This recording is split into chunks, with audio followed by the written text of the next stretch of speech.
Good afternoon, everyone. I'm so excited to be here. Good afternoon. My name is Rosanna Torres Pizarro, and I have the incredible honor of leading the Center for a New Economy, Puerto Rico's not only leading but first think tank.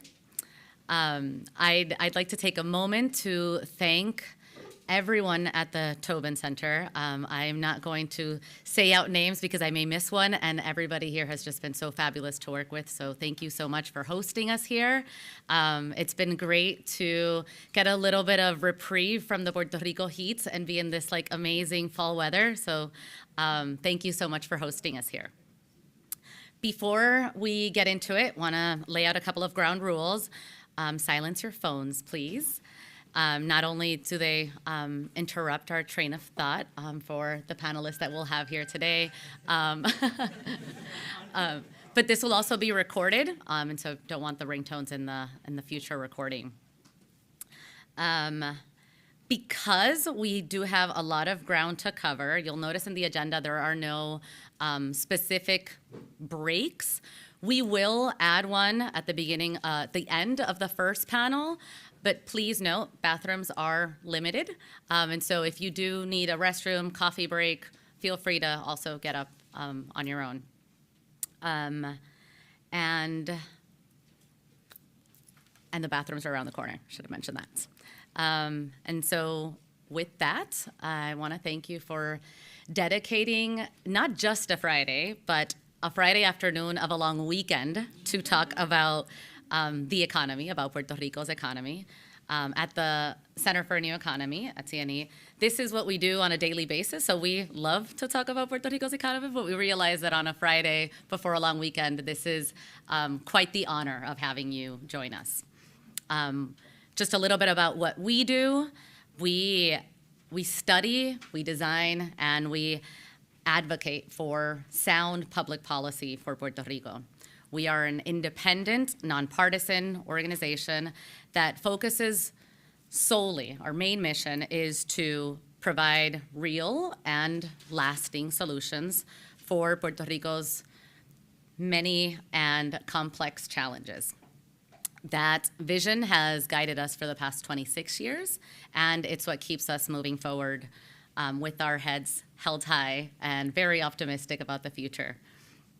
We decided to host this event here today to commemorate a time where research was very much valued and ideas and the insights from academia and from think tanks like ours were fundamental to shaping public policy. And we can't lose sight of that. So this is a reminder of how important that collaboration is. Though from many angles, it may seem that our discourse is at an impasse. I mean, we are quite literally in the middle of a government shutdown. I say that we really can't fix anything by standing in the sidelines. The only way to break a stalemate is by injecting sound policy into our discussions, by developing reliable, impartial information that policymakers can use to make those informed decisions. So that's our mission. That's the mission of think tanks generally. We work to responsibly inform and influence that policymaking process. And then eventually also translating all of that very complex information into simple messages that the general public can use to advocate, but also to share with their family and friends, and then eventually create even more pressure around political circles so that those policies do get enacted. I think generally now that with the rise of AI and just how fast-paced our world is, we are living in a world of very quick fixes, and in that same environment, we choose to go in a very opposite direction, and it's to choose rigor, persistence, and an unwavering commitment to public good. And so why are we here today? You may have seen in the invitation, and you will hear from our panelists today about the events of 1974 that forced Puerto Rico to take a hard look at its economic strategy of the time And here we are today, 50 years later. We're in a very similar inflection point. In fact, if you read back into the Tobin Report, there are a lot of similarities of what we are living today and what we were living back then. So in order to look at the future, I think it's also very important to revisit our past, and not necessarily to follow every prescription blindly. It's to get insights, to really understand what we could have done then that we could still apply now, what makes sense, if we really are truly going to transform Puerto Rico's economy. And so I want to invite you to think of something different. I want you to picture this. And I think, first of all, we would need a setting change. You're in Puerto Rico, so it's a little warmer than what it is here. The day starts with a cafecito, none of that, like, let's go to Starbucks. And it starts with the daily edition of El Nuevo Dia. And the front page announces 5,000 more jobs added this month. Puerto Rico has been a leading pioneer of energy innovation. A family from Hormigueros started with a $5,000 investment in an old factory, and now they are the leading exporters of recycled seaweed products in the Caribbean. And I recognize that if we read the news today, I heard a couple of chuckles, that may seem somewhat optimistic, delusional maybe. But I am asking you to choose to see things not as they are, but as they could be. And I have no doubt that if we put in all of our effort, Puerto Rico's economy could really be transformed. We really could be recycling seaweed to making cosmetics or any other article. I think that is what makes humans, that drive, do great things. And so that's what I think we need to be focused on. Of course, that road won't be easy. The world has changed quite dramatically, but that hasn't ever stopped our imagination before. I'm particularly excited because the energy that you feel in conferences, I like to describe it as like a collective effervescence. It really does inspire folks, and I invite you to not let go of that effervescence, keep it bubbling up, because we do have to unite in this together. This is not something that will come from a single organization. There's not a single idea that should be singled out. We do have to collectively unite forces. And of course, designing collaborative processes is never easy. I think when you bring many voices to the table, conflict is pretty much inevitable, but that doesn't mean failure. In my own experience, working throughout government, acknowledging that tension as part of the process helps manage expectations. What matters is having a structure where that room for disagreement is good. We can channel that energy productively. And that the focus is on the shared goals. So instead of agreeing to disagree, I think that we need to shift to where we can agree to agree. And if there's one thing that we can all agree on with the late, great economist James Tobin, is that any path forward requires a disciplined strategy. It means, 1, analyzing the current landscape, 2, identifying real opportunities for economic expansion, 3, revisiting core issues like fiscal discipline, and 4, crafting a structured roadmap for long-term growth. We come into this conversation in the only way that we know how, and that's strategically. Through this conference, we begin by integrating our knowledge and our expertise of Puerto Rico's economic history. And as we continue these conversations, we'll also revisit our past proposals on fiscal discipline. We had shared a report back in 2015, when Promesa was first being discussed around fiscal responsibility laws. We should take those back. And we also need to identify essential elements without which economic transformation will remain elusive. We will uncover a methodology that will help us draw a good roadmap for the future, called economic complexity. And finally, we'll close any financial gaps with our proposal for an economic development trust that invests in our future. So I invite you to subscribe into our newsletter and make sure that you don't lose out on those following steps that we'll be pursuing.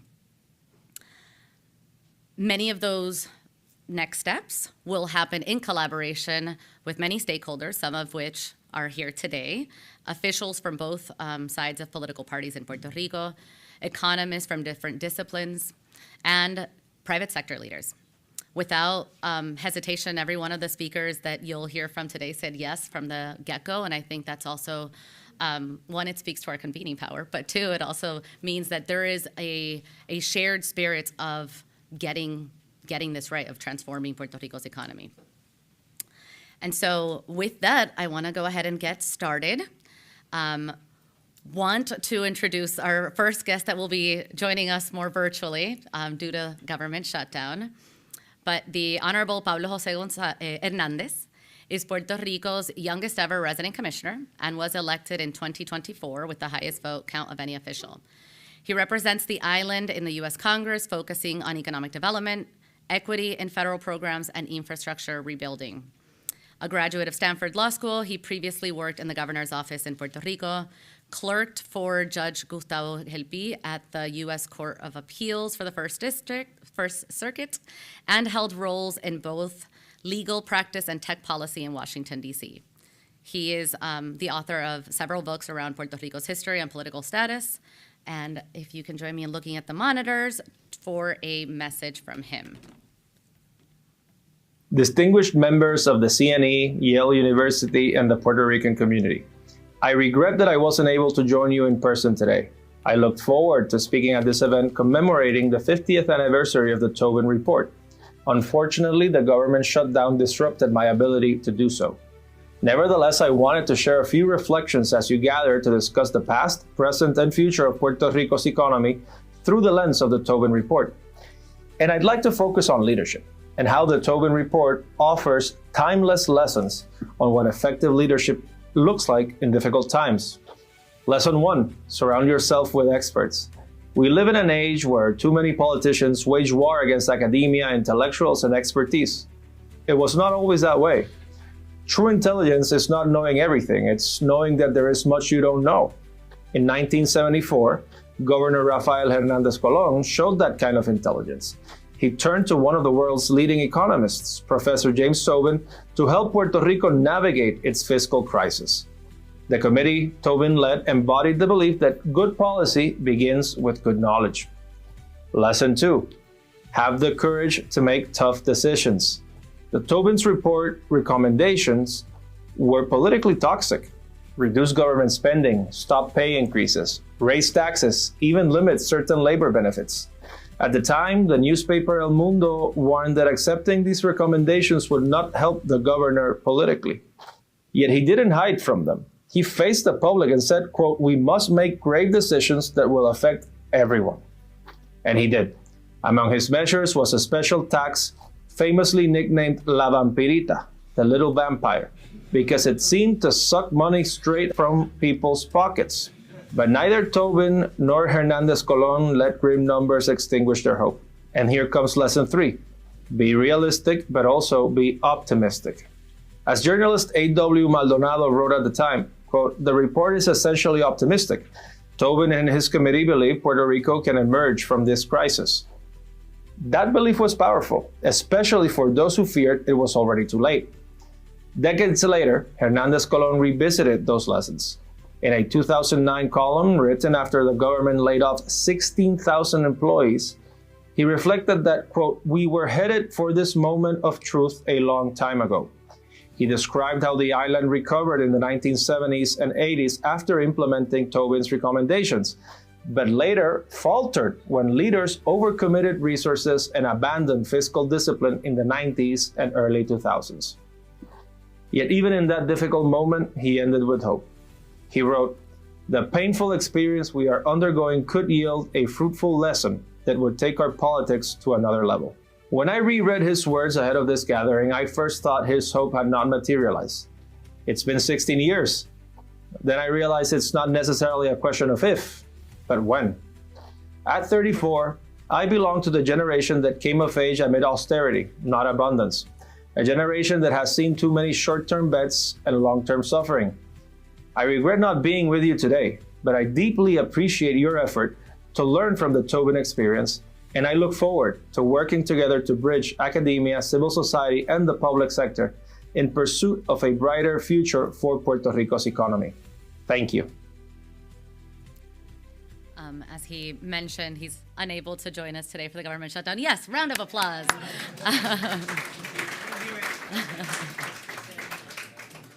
And so with that, with his message, thank him for the time that he took to craft this message. But let's go right along with live human beings we have here with us today. It is my pleasure to introduce Richard Levin, the Frederick William Beinecke Professor of Economics and Director of the Project on U.S.-China Relations at Yale University. He served as Yale's 22nd president from 1993 to 2013, a period of major investment, international expansion, and partnership with the city of New Haven. Nationally, he advised President Obama on science and technology policy and co-chaired a National Academy of Sciences review that helped shape the America Invents Act. Please welcome to the stage, Rick Levin.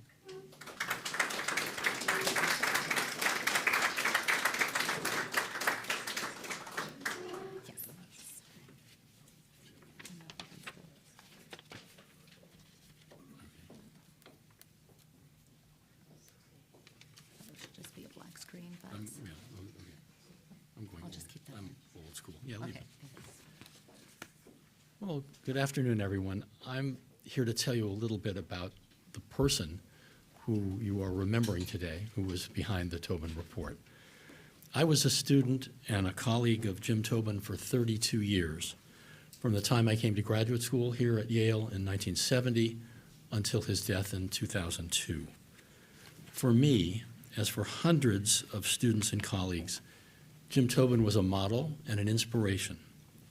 As a teacher, scholar, departmental colleague, citizen of the university, and shaper of public policy, his influence derived from two sources: his crystal clear intelligence and his moral seriousness. These two aspects of Jim's nature corresponded exactly to the reasons he decided to take up economics as a profession in the late 1930s. In his own words, economic theory was a fascinating intellectual challenge and with obvious relevance to understanding and perhaps overcoming the Great Depression and all the frightening political developments associated with it throughout the world. As a teacher and colleague, Jim conveyed with every ounce of his being these two lessons. Economics was rigorous and beautiful, and it mattered. In my first year of graduate school, Jim played only a cameo role in our required economic theory course, entering to deliver just a few lectures on each of two unrelated topics: externalities and the life cycle model of consumption and savings. I can testify for sure that there was nothing theatrical about Jim's classroom style. He was not a charismatic or dynamic lecturer. Still, I remember these classes, his classes on these two subjects, as if he gave them yesterday.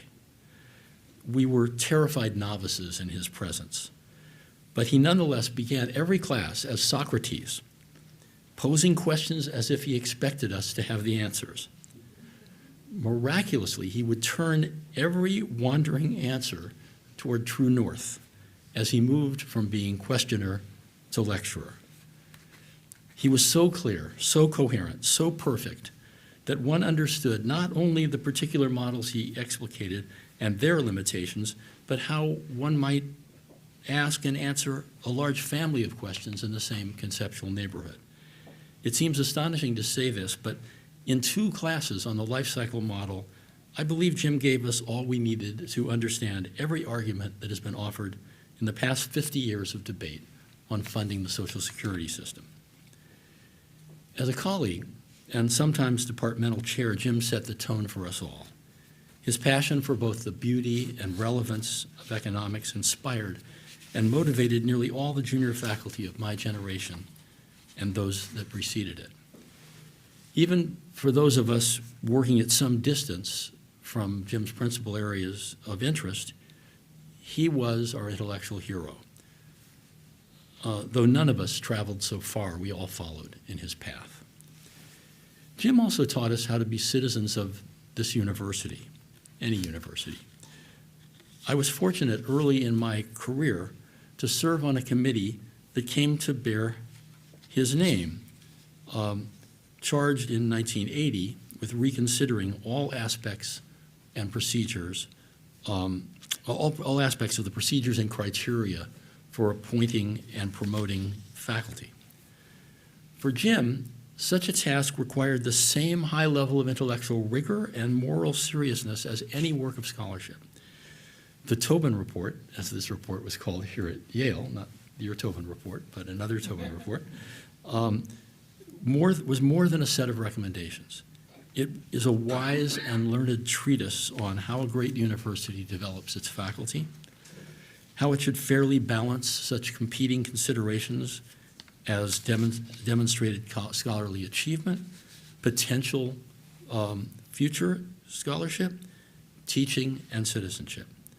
The report is as clear and logical as any Tobin article or lecture. For me, however, the enduring significance of the Tobin Committee was not the content of its the report, but its method of work. I learned, and it served me well later as president, that if a question is worth asking, it's worth bringing to bear the full powers of one's intellect and the full range of one's moral sensibility.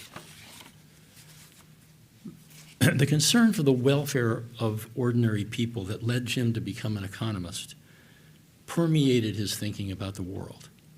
Many of his conceptual innovations, the negative income tax and the measure of economic welfare, for example, were motivated by his desire to improve the well-being of citizens, and particularly the least fortunate. He was proud of his years of service on the Council of Economic Advisors during President Kennedy's administration.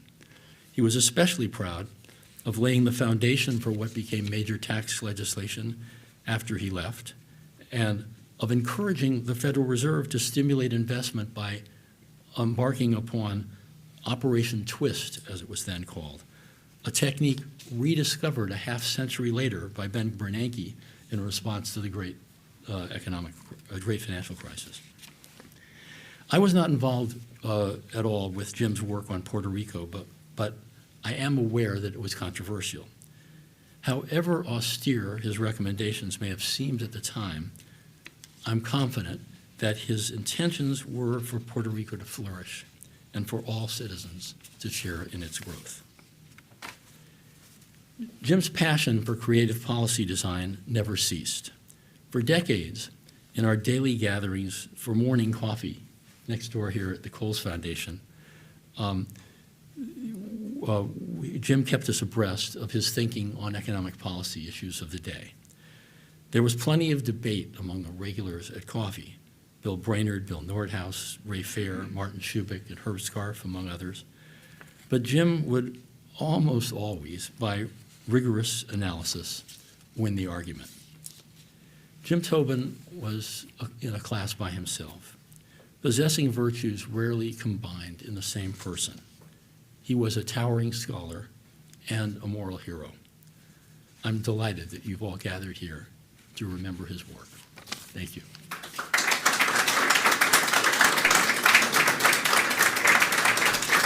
Thank you so much, Rick. That was an excellent insight into Jim himself. So thank you so much for sharing that with us. Our next panel takes us back to a pivotal moment in Puerto Rico's economic history. In the mid-1970s, facing mounting fiscal pressures and the limits of its development model, Governor Rafael Hernández Colón commissioned an independent economic assessment from Nobel laureate and Yale professor James Tobin, along with a team of distinguished economists. Their 1975 report offered a candid look at Puerto Rico's structural challenges, warning against over-reliance on external investment and federal aid. It also set a powerful precedent, one where evidence-based research and honest analysis helped guide policy during a time of great uncertainty. Today, 3 distinguished economists will revisit that landmark report, its historical context, its key findings, and most importantly, the lessons that it still holds for Puerto Rico today. Stephen Berry is the Sterling Professor of Economics at Yale University and the inaugural faculty director of the Tobin Center for Economic Policy. His research focuses on competition, markets, and economic policy, with influential studies spanning industries from automobiles to airlines. He is a fellow of the Econometric Society and winner of its prestigious Frisch Medal. Heidie Calero is an economist and attorney with decades of experience in economic consulting, finance, and policy analysis. She is the founder and president of H. Calero Consulting Group, one of Puerto Rico's economic consulting firms. And over the years, she has advised clients across sectors, from infrastructure and real estate to healthcare and manufacturing. She has also published 2 books on Puerto Rico's economy. She was part of the finance team of Governor Hernández Colón's finance team when he commissioned the Tobin Report. And finally, Sergio Marxuach is policy director and general counsel at the Center for a New Economy.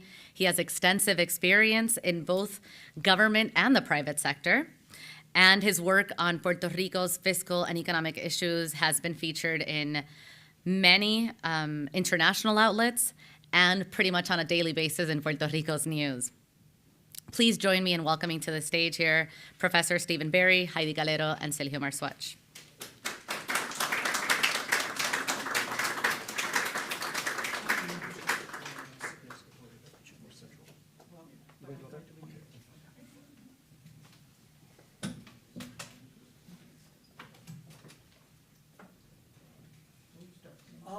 Maybe I'll say, we're gonna have a little bit of mostly a conversation.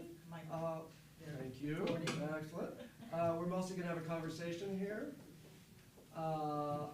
Heidie's gonna start with a few slides of background, and I may turn to Sergio to give us a little further background as well. We're gonna just try to have a little conversation up here.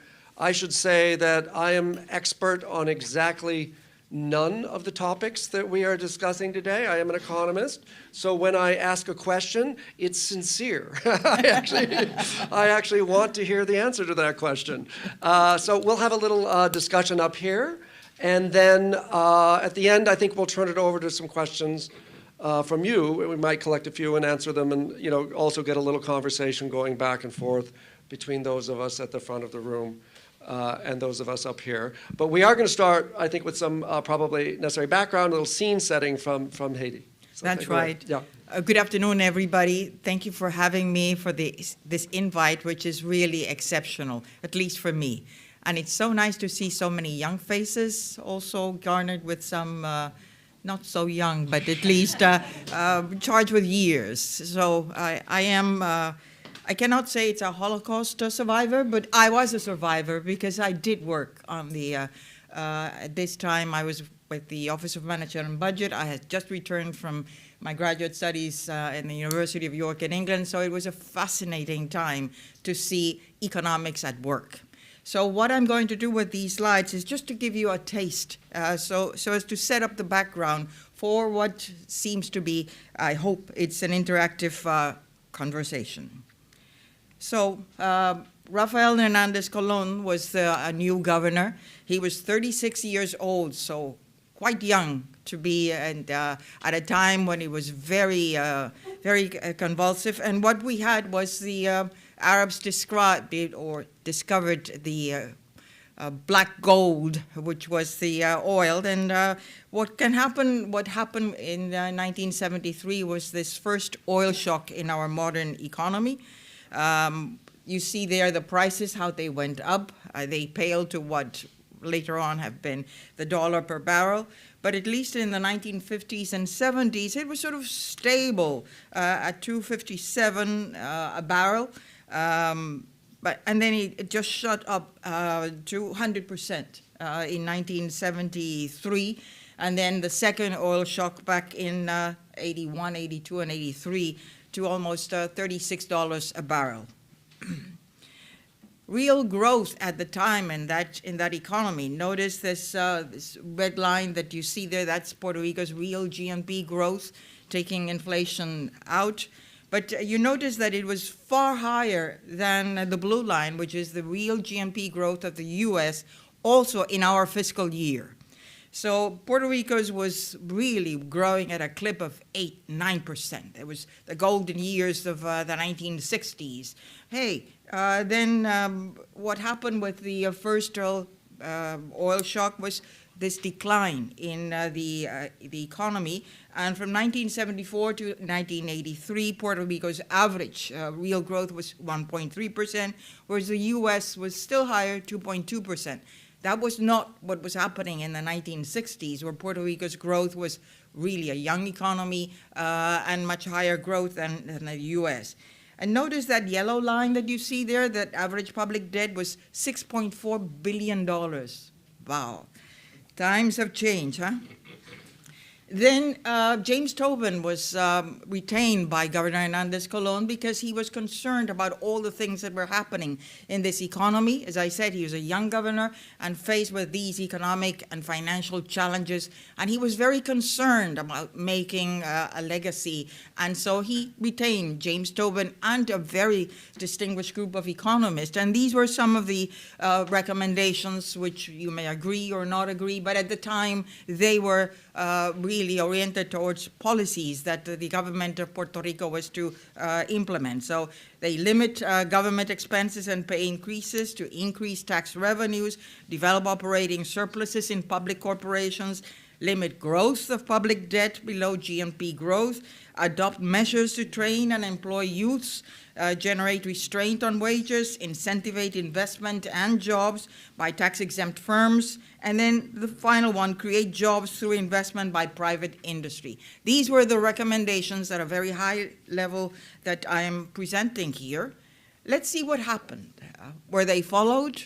Were they not followed? What events have followed? Well, now let's go quickly to 2005 through 2025, which is the current fiscal year that just finished in Puerto Rico in July. So it's July 1st through June 30th. That's our fiscal year. So Puerto Rico during this period was growing, or rather not growing, at a clip of negative 0.7%, and the U.S. was growing at a 2.1%. And notice that yellow line. That's the public debt. Did Puerto Rico follow the recommendations of James Tobin? Of course not. Public debt was really skyrocketing, and it was not followed for a period, yes, of time. But after 2001, all hell broke loose. Then we have the other important thing that was taking place in Puerto Rico is this growing gap between gross domestic product and gross national product. For the U.S., it doesn't make that much difference, but for us, it does make a difference because most of the capital in manufacturing, it's U.S. companies, and so those profits are included in the gross domestic product, but not in the GNP. And so what stays in Puerto Rico is that magenta line, and notice that the yellow is the gap size as it went on increasing, and that's one of the things that James Tobin warned about, in terms of the strategy that Puerto Rico is following. And then these real growth rates of Puerto Rico exports and U.S. GNP, before that yellow vertical line that you see there, Puerto Rico exports was the orange line and the U.S. GNP was the blue line, and they sort of moved in tandem. But notice what happened after 1988, 89, through the present. It's all volatile. So there is this deindustrialization of Puerto Rico, not followed by really a very oriented economic strategy. And that's one of the things that lessons that we have learned. Then Puerto Rico has lagged the U.S. and other countries for the past 20 years, Puerto Rico being the magenta line, golden years up to mid-70s. That's when the first recession started. And all the other countries have really, as a percentage of the U.S., they have improved, but not Puerto Rico. Moody's bond classifications. Governor Hernández Colón, as well as Casellas and the Government Development Bank, they were all very concerned about protecting Puerto Rico's credit. And so when this happened was that the GOs, they lost investment grade, and we were now junk. We still are. Now, 2016 to the present, only to summarize, is Puerto Rico doesn't have the money. Puerto Rico declares bankruptcy at last. That was in June 2015. Governor Padilla declared Puerto Rico cannot pay its public debt. And then we have now a fiscal management oversight board ruled by Congress. That was in 2016. To this day, they are the ones who are dealing with the public debt of Puerto Rico, renegotiating it. So we have the Puerto Rico problem. But I think the biggest challenge, and with that I close, is vision. That's the challenge that Tobin warned us against.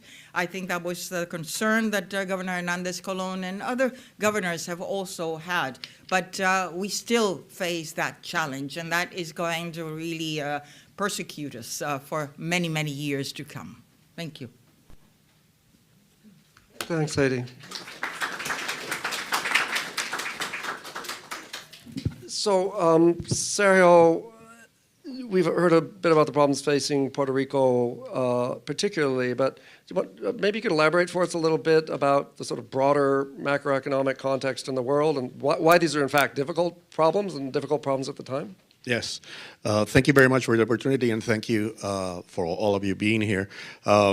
I just want to mention 2 points that I think very important. Number one, we all kind of forget, right? The international system that we lived in until fairly recently was designed after 1945, after the Second World War. There were a set of coordinated agreements between both at the international level. There was the creation of several institutions, the IMF, the World Bank, the United Nations, the GATT, which eventually became the WTO. And the world was essentially recuperating from this massive shock, right? The Second World War was completely deglobalized. There was very little capital, people flows, trade was very limited. So Puerto Rico comes up in that era and moves away from what it was initially a state-led industrialization. The government of Puerto Rico actually owned 5 or 6 factories, which they sold towards the end of the 1940s, and then implemented what eventually came known as an export-led development strategy, as opposed to an import substitution strategy, which many other countries decided to follow. And the reason they decided to go with the export-led model was because we being Puerto Rico, we had an excess, we had what was called then surplus labor in the agricultural sector of the economy, which was being underemployed or not employed at all. The idea was to move that surplus to what was called in the model the modern sector of the economy, which was basically manufacturing, light manufacturing, textiles, things like that. As that amount of labor moved from the less productive agricultural sector to the more modern, more productive manufacturing sector, the economy will grow, wages will rise, quality of living, standard of living will rise.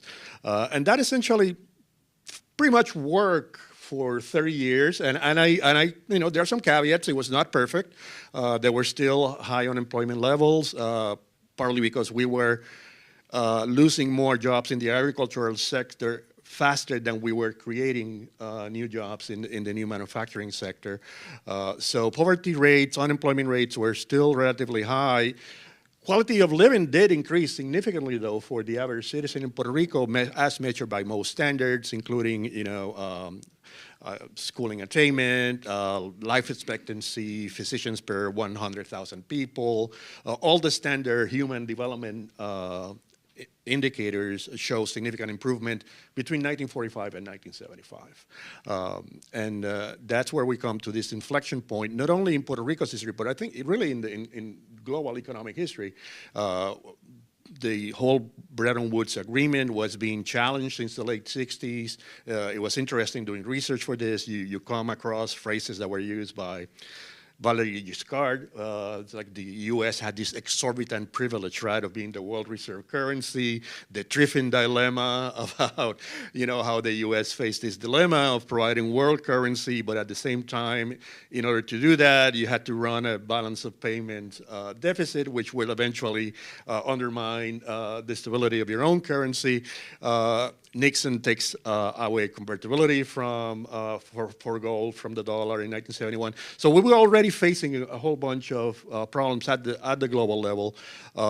And then you have the Yom Kippur War, as Heidie mentioned, which basically tripled oil prices.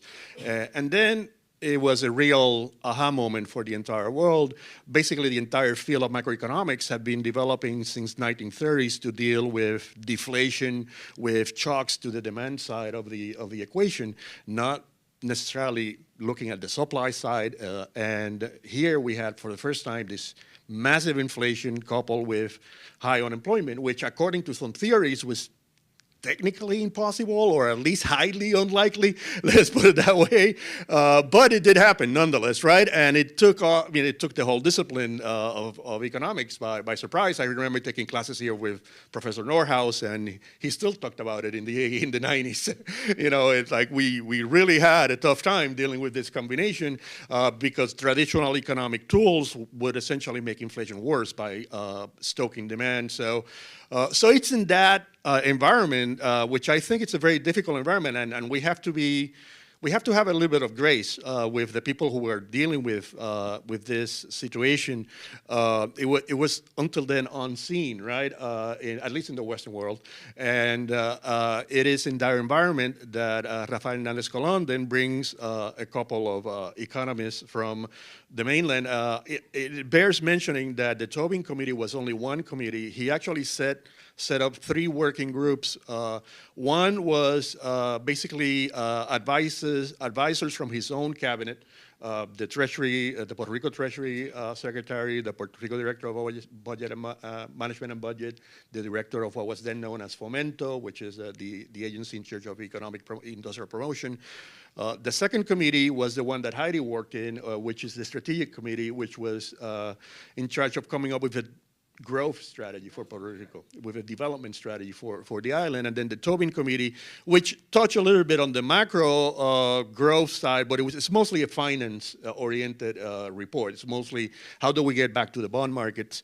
And I think part of the reason Hernández Colón, I was not there, but from what I have been able to read, part of the reason Hernández Colón chose that particular group of people he chose, these were persons from what used to be called back then the Eastern establishment here in the United States, right? And those were the people that the markets listened to, the Wall Street banks listened to. And Hernández Colón and the Democratic Party, the Popular Democratic Party in larger scope, was generally connected to that establishment for many years. Kenneth Galbraith was a good friend of Governor Muñoz Marín. Kennedy had a great relationship with other politicians in Puerto Rico. Abe Fortas, which eventually became Supreme Court Justice, was the lawyer for Puerto Rico for many years. So those connections had been nurtured for many years.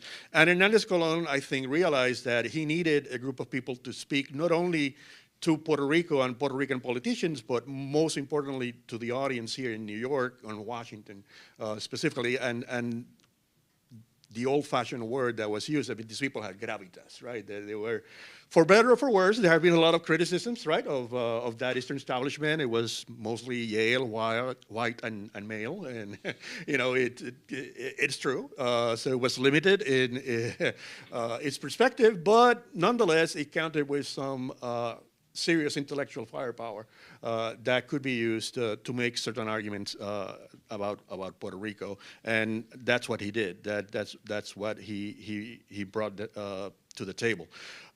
It was also an interesting era in the sense that as Keynesian economics become questioned, you essentially had two paths you could take as a policymaker. You could go with the dependencia theories, which were a Marxist analysis, the whole world systems theory of the economy, which is divided the economy in 3 sectors: the periphery, semi-periphery, and the core. Puerto Rico, you could have argued was a semi-peripheral economy back then, using that, and that implied probably import substitution policies and monetary policies that Puerto Rico really couldn't implement because we don't have that power. We don't control trade, we don't control monetary policy. So the only other option was Milton Friedman and von Hayek, who had been pushing for many years their monetarist-based policies eventually became known as the neoliberal Washington Consensus, which actually generated some growth, generated a significant amount of wealth. It was not distributed equally, and I think that was one of the problems. And it created also many problems domestically for many countries that pursued that intense internationalization of the economy. We're talking basically about opening capital controls, opening up the world for trade and commerce, and opening up migration among countries. And that's how you ended up with, complicated supply chains. You ended up with just-in-time inventories, very efficient manufacturing, and very efficient operations that depended on hundreds of suppliers across the world. And that did generate a significant growth. Puerto Rico had a hard time inserting itself in that world, though. I think one of the issues we're still dealing with is we really didn't quite manage very well that transition from what essentially was a deglobalized world where Puerto Rico had common currency with the United States, a common market with the United States, completely free and open trade, completely free and trade migration between the United States, which temporarily generated some benefits for Puerto Rico, but eventually a lot of the other countries in the world came to have some of those benefits too. And that's where I think, going back to the Tobin Report, it's important because it was drafted just at that inflection point in the world economy where the world economy was moving from an economy based on fixing demand side problems towards a more globalized economy. And now, interestingly, we don't know. We may be switching back, turning the corner to a pre-1975 economy in certain ways, in terms of international trade, in terms of migration, in terms of capital flows, in terms of the benefits of trade and commerce.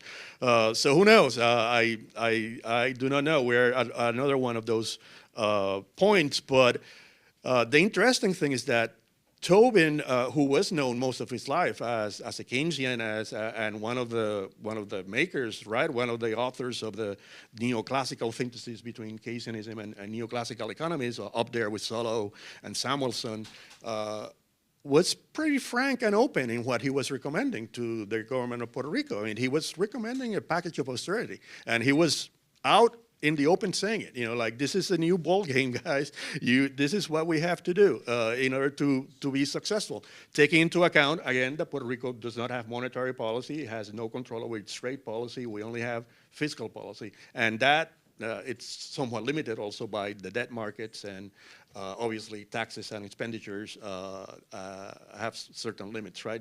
Only so many taxes you can impose. There's only so many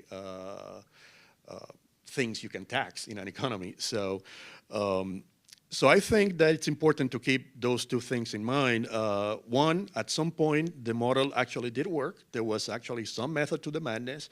And in terms of what was happening at the international level between 1945 and 1975, what Puerto Rico did was the standard dual economy model, which, people here at Yale studied, and many other places. After 1975, though, it became a lot more complicated. And again, we managed to stabilize the economy. We managed to stabilize the debt at around 60% of GDP until around 2000, when we started also, issuing too much debt, finance consumption with long-term debt, and other sorts of problems. But until then, the model actually did work. And secondly, just keep in mind how difficult the situation was, not only in Puerto Rico, but internationally.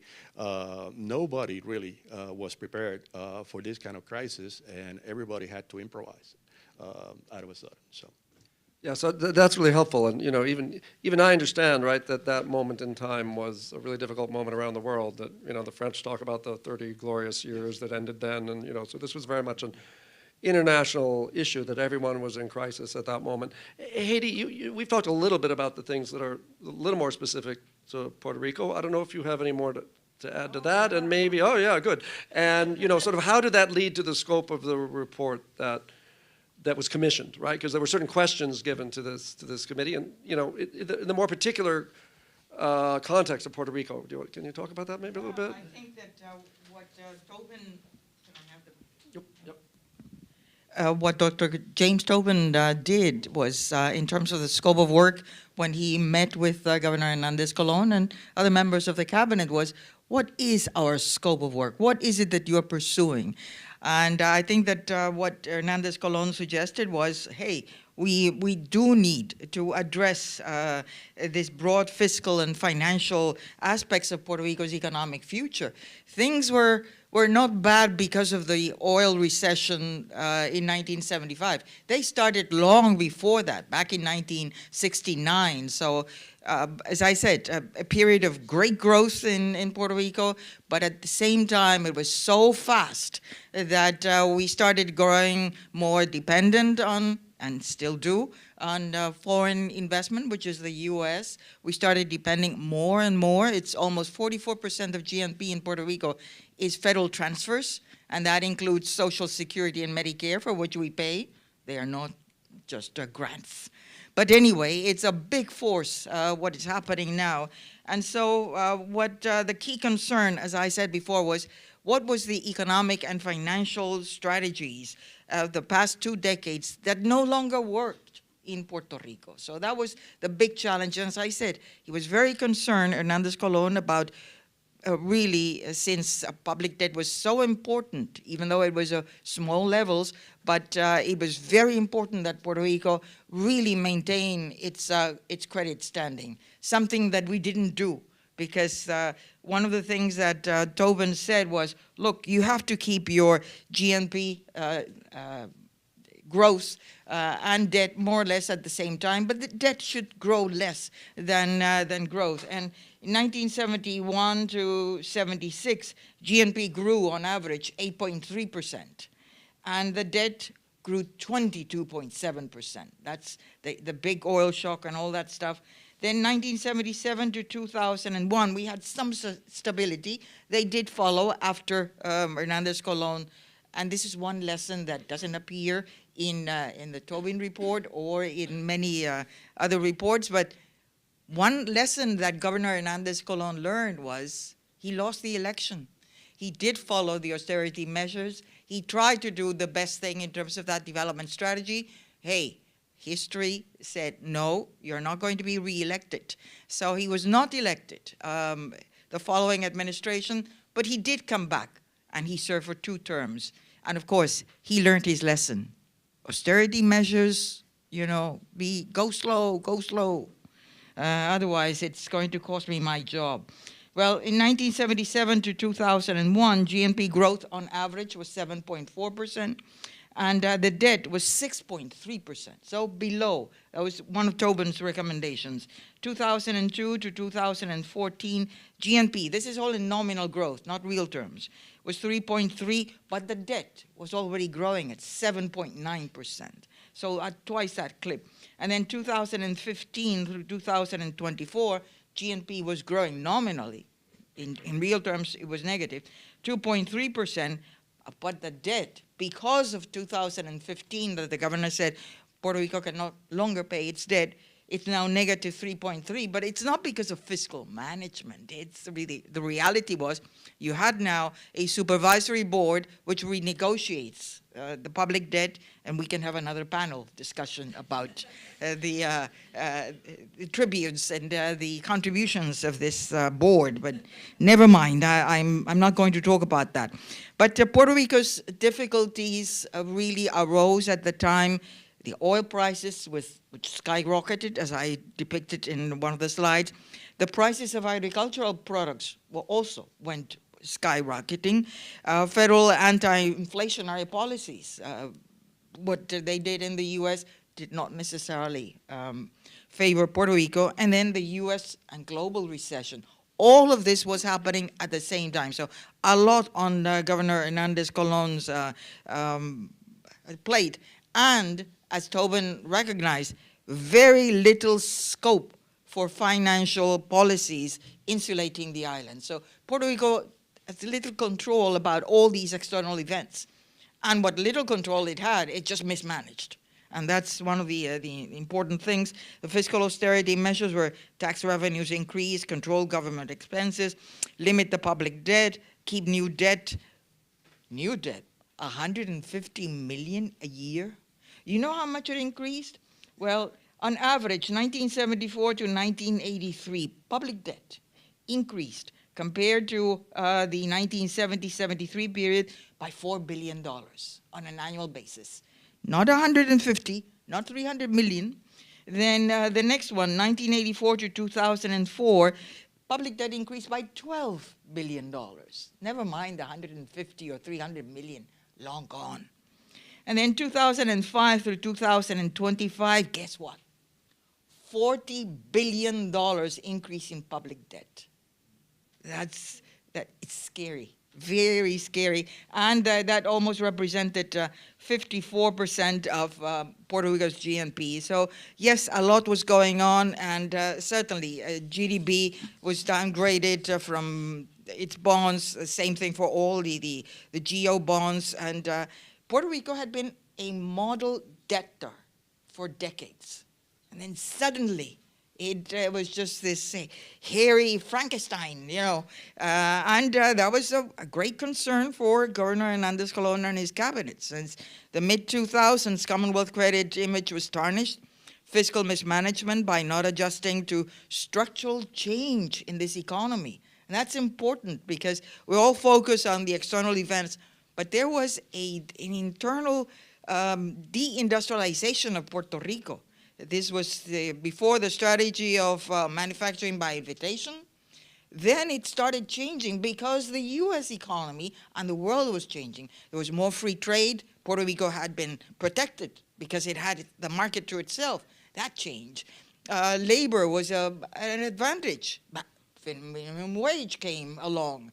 And so all these free trade agreements, they eroded Puerto Rico's advantage. And Puerto Rico did not stay in tune with that structural change that was happening in the Puerto Rico economy. And that's important because it's happening today. And U.S. tax policy failure at government and private sectors to reshape Puerto Rico's economy. So in the end, 2015, Governor Padilla said to the world, in Barron's article, Puerto Rico cannot pay its debt. By the same token, also in that big background of the 1974s, remember there was the bankruptcy of New York City. So that was really present in all these debt markets, which they grow very nervous. They not necessarily, having worked for Salomon Brothers and for Drexel Burnham Lambert in Puerto Rico, I can tell you, there is not much depth in research. You fly by the seat of your pants. And that's exactly what these markets do to this day. Okay, that's great. I've noticed something a little bit. Can we dig a little bit into how much were the recommendations followed in the short run, right? And what were maybe good and bad implications of that, right? So surely we've heard that by the end they were not being followed, right? But to what degree were they sort of seriously implemented for a while? I'm actually a little confused. Yeah. Governor Hernández Colón did adopt several of the Tobin Report recommendations. He didn't adopt all of them. He gave a message, I think it was the 30th of January, 1976, an election year. And he proposed budget cuts. He also, a freeze on government wages. He also increased taxes, as his grandson reminded us in the video. The actual, as Heidie mentioned, there were controls imposed in the issuance of debt, and actually those controls were were actually in place for like 25 years. If you, I ran the entire series since 1961 up until the bankruptcy of Puerto Rico's debt growth versus GNP, I'm sorry. And the level of debt to GNP, it stayed around 59, 60% between 1975 and 2000. It is in 2000 that you see that graph just like explode. So some measures were imposed. Then Hernández Colón lost the elections in November of 1976. So we have to remember he didn't have a lot of time, to implement a lot of policy because elections were coming up, and a new administration came in with a different mindset, and they actually move away from some of the recommendations and focus more on Puerto Rico's relationship with the United States and Puerto Rico as a part of the U.S. economy and what benefits could be generated by that, as opposed to implementing these measures. But I think the one big structural change that was missed and that still is a problem in Puerto Rico, and Tobin mentioned this consistently, and it's in the report, it's the lack of domestic savings, the relatively low level of savings in Puerto Rico vis-a-vis consumption. So that essentially means you have to bring capital from somewhere else, right? In this case, the United States. But he being Tobin, he stressed over and over and over, you have to generate both public and private savings in Puerto Rico in order to have a little more, room to play, if you will. Otherwise, you're going to be completely dependent on external capital. And unfortunately, that still is a problem in Puerto Rico. We have a significant amount of consumption, relatively low savings.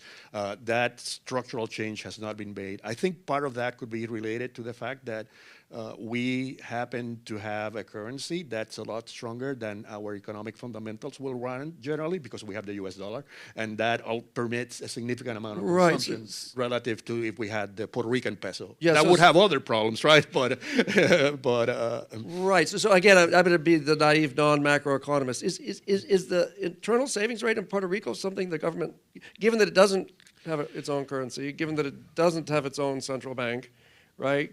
Given, right, that it has some limits on its fiscal ability as not a sovereign state with its own currency. Is that something that Puerto Rico, what policy levers would you pull, let me put the positive way, to try to pull up the internal savings rate? That's why Tobin was in favor of wage controls. He was in favor of not imposing, which was actually very controversial back then, not imposing the federal minimum wage in Puerto Rico, which until the late 70s it was not imposed. So the report is full of measures like that that will tend to favor savings as opposed to consumption. He was also very concerned about the impact of federal transfers in Puerto Rico, which eventually have grown to become a significant part, and also it's mostly all consumption, right? So he was looking for, and the government of Puerto Rico does have, until recently, until the appointment of the oversight board, significant, room to implement fiscal policy. I mean, three elements, right? Taxes, expenditures, and debt. We could manage all three. And as Heidie said, we made some mistakes in each one of those buckets, if you will, on the tax side, on the expenditure side, and on the debt side. But we could have tinker. I mean, again, it's easy to be Monday morning quarterback, right? But there are policies that could have been implemented, right, to direct more the economy towards saving and investment and less consumption, but we did not do it. Okay. I think I wanted to add to what Sergio was saying, that another thing that Tobin stressed was the need for planning. And he said there was going to be a new institute of economics, of statistics, and he said that role should be highlighted, especially for the Puerto Rico Planning Board, which is really now like a mouse. I mean, it's still there, but it really doesn't do much. Even for the national accounts, not even the government believes some of those statistics, but hey, it's better than nothing. And I think that it's important to learn that lesson, that planning was important, continues to be important, and Puerto Rico did do it back in the 1960s, but then did not follow that recipe. James Tobin stressed it, and may have been followed with this change in administrations, which, as I said before, and it continues to be my greatest challenge for Puerto Rico is vision. What is it that we want in terms of this economic outline of Puerto Rico? It's an island that has many opportunities, but boy, have we wasted those opportunities and continue to do so. And we have grown more and more dependent, not only on U.S. firms coming to Puerto Rico for manufacturing, but also this federal dependence on these transfer funds, which have made us maybe not our work ethics, so why should I work if I'm going to get food stamps or other aids? So on the one hand, yes, they have been good, but on the other hand, it's also this federal influence that has been an accomplice as to what Puerto Rico is today. I want to come back to the vision thing at the end, right? Because it might be nice to end with something, forward-looking. So let me come back to that in a minute. Okay, but, you mentioned these strategies for encouraging savings and so forth, and you mentioned the politics of this, right? So it's pretty easy to understand, right, how if you go for a population that isn't particularly wealthy today, right? And you talk about poverty is high. Yeah, high poverty rates, and your solution is kind of wage restraint, That's why less he lost. spending, right? Is there any way out of that? So, if you were talking to a politician about that, how should people have handled that? It's very difficult with the constraints we face, right? I mean, again, Puerto Rico is not a sovereign state, nor are we a federal state. So we're kind of like in the middle there. Twilight zone. And that has some benefits and some costs.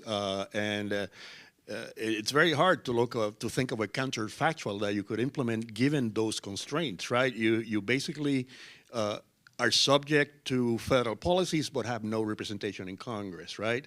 So you take whatever comes out of Washington. You can lobby, but that's it. On the monetary side, as I said, it's whatever the Fed does, right? You really have no influence there, just like in the mainland. You can issue debt, but there's a limit, as we found out, right, on how much debt you can increase government employment. There's a limit, as we found out, to increase government employment. You can rely on transfer payments. There's also a limit on how much Washington's willing to give at any given point, right? And we also had a federal tax exemption for U.S. companies, which was very attractive to capital-intensive companies that mostly pharma, electronics, that would move operations to Puerto Rico and allow them to declare a lot of their profits in a very low jurisdiction in the island and generate some jobs in Puerto Rico. But again, these are mostly highly capital-intensive firms. They will create some jobs, but it's not going to be the tens of thousands that we need. So when you look at the totality of the circumstances then surrounding Puerto Rico, it's very difficult. Your economic toolbox, it's almost empty, right? The levers you can really pull are completely limited. And it's interesting. I mean, what can you compare Puerto Rico to right now? I mean, what's a proper comparable? It's always an issue you have when you bring new researchers to the island, because some of them think about Ireland or Singapore or other small open economies. Some others say, no, you're part of the U.S., you're part of the the tariff system, the part of the monetary system. We have to look at U.S. Jurisdictions, but even the poorest state in Mississippi, they have twice our GNP per capita, and the poverty rates are a lot higher in Puerto Rico. They're twice, almost 3 times the U.S. poverty rates.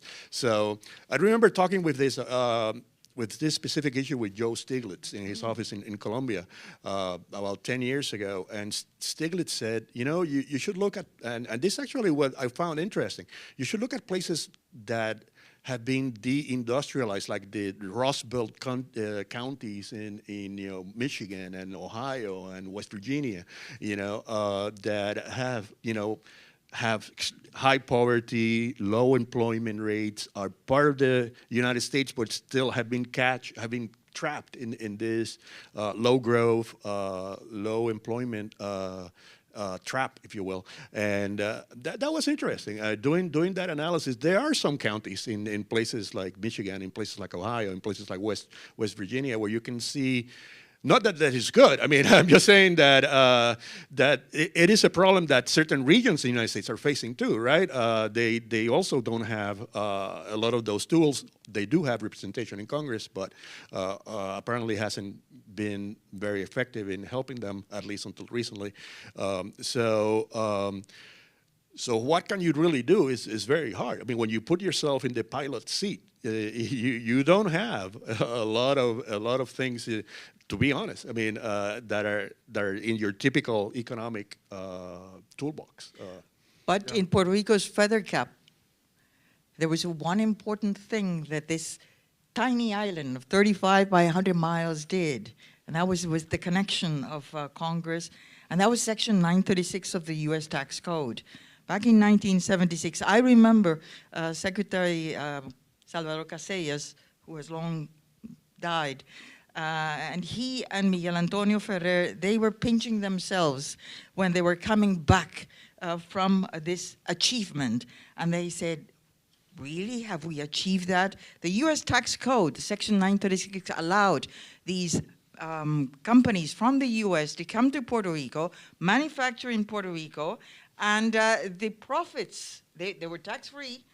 And then the profits, if you reinvested them in Puerto Rico in eligible activity, and that the role of the GDP was important in sort of overseeing this, then they too would be tax-free.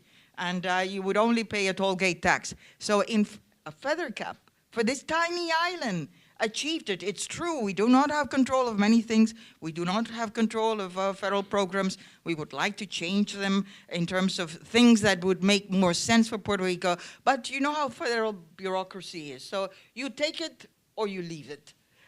But Section 936, no other state has had Section 936.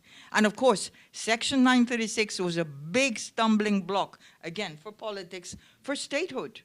And so years down the road, after 76, the two governors, Governor Romero Barceló and then Governor Pedro Rosselló, decided, you know what, we have to go along with US Treasury and tell them that Section 936 has to be eliminated. And they succeeded. Thank God, Congress gave Puerto Rico 10 years for this transition.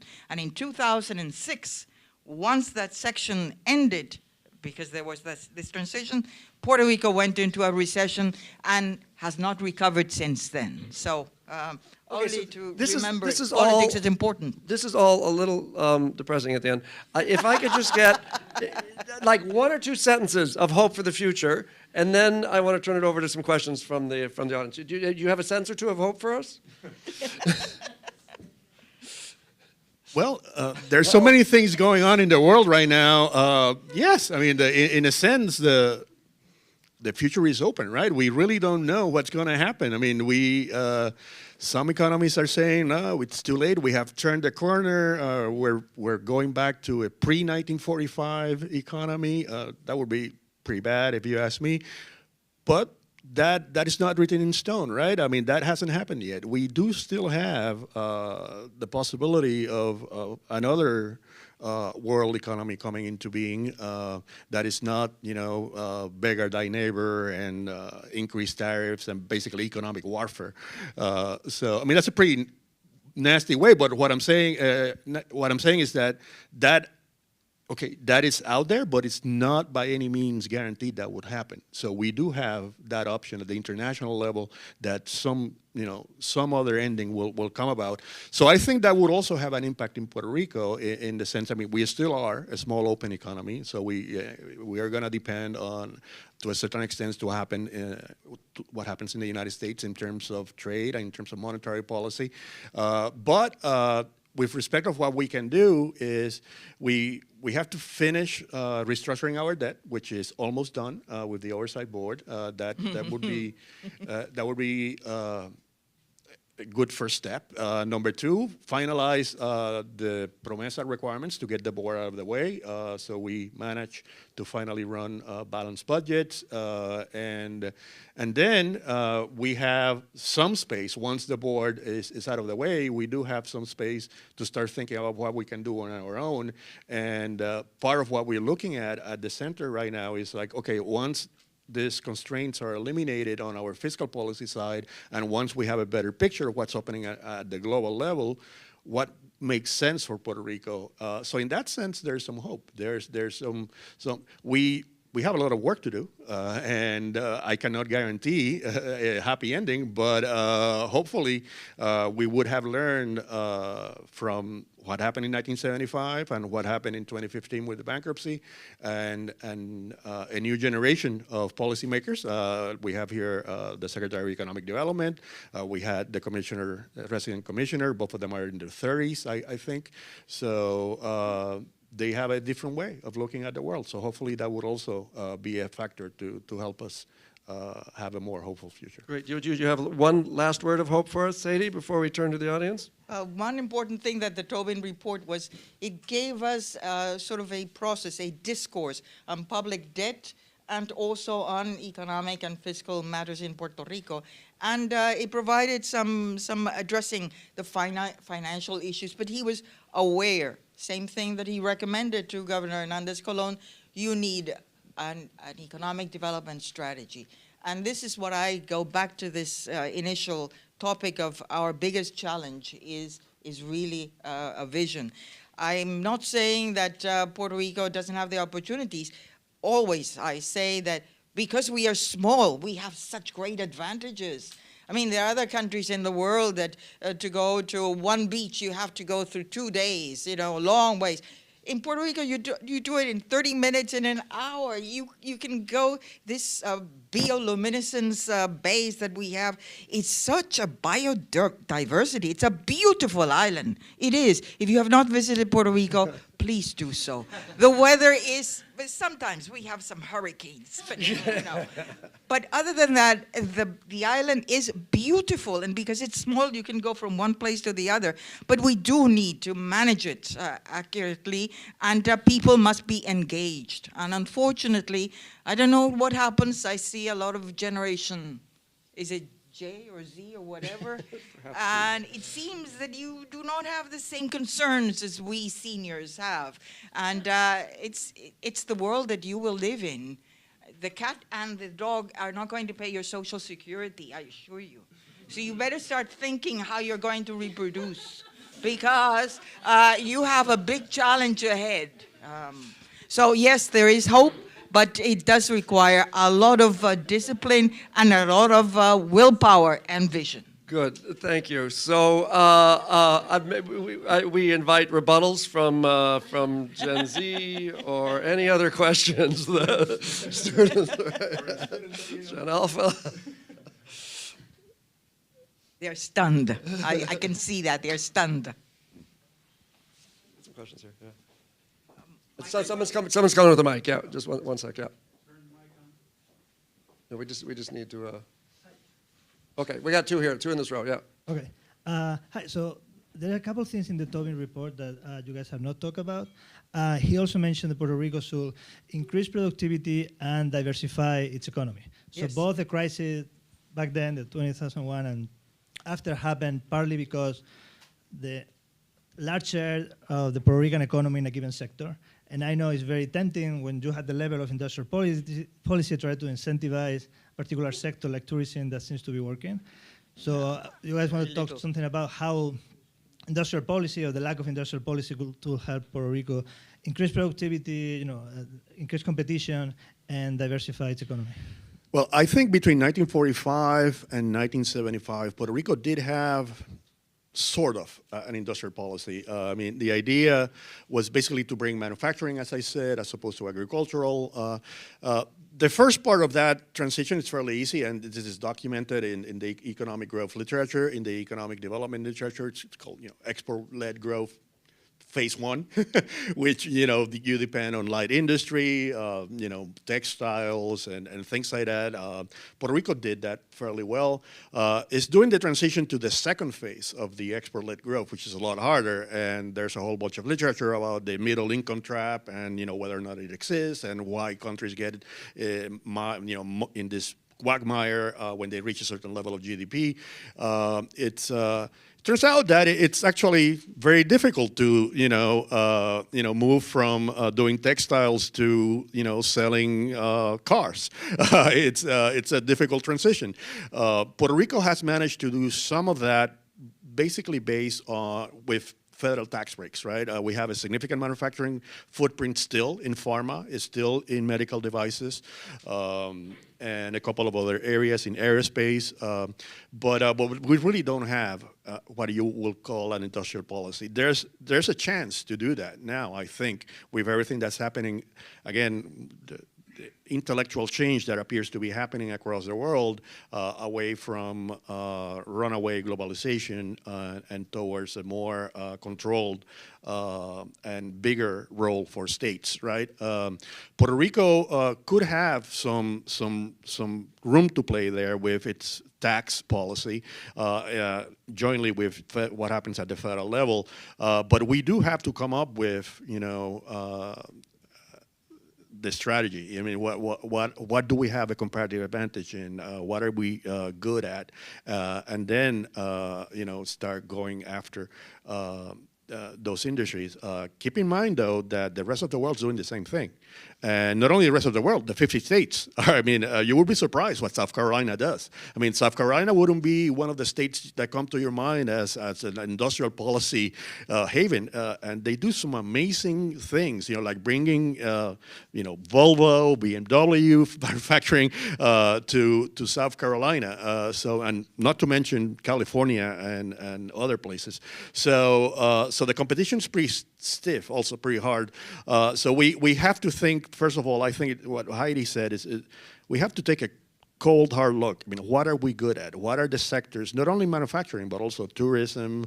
There's still some niches in agriculture that we could exploit. I mean, I'm not talking about hundreds of acres, thousands of acres of coffee or things like that, but like high value added things like, herbs, spices, that we could export. And then what's the portfolio that we have of industries where Puerto Rico does have a comparative advantage, and then go hard after those.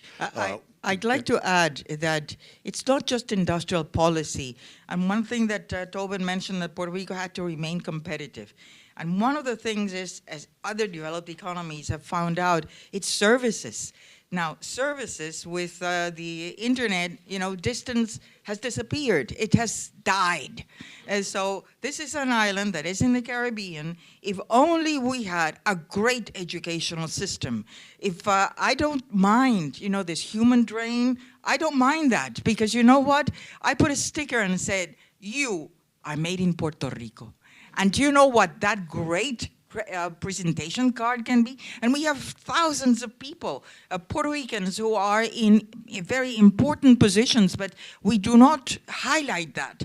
And we would like, really, for Puerto Rico, that's one way to go. It's services. It's it's human. It's more labor intensive, but it is high labor intensive. It has to be followed with education, and unfortunately, our public education is just a shamble. Can we maybe collect a couple more questions, and then we'll finish up? I think we had one here, up here. He had a question.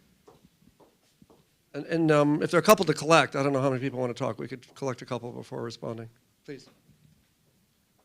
Neither of you included the tens of billions of so far unspent federal funding left over from FEMA, HUD, CDBG, and so forth. We'd like to see them dispersed. So that was my question.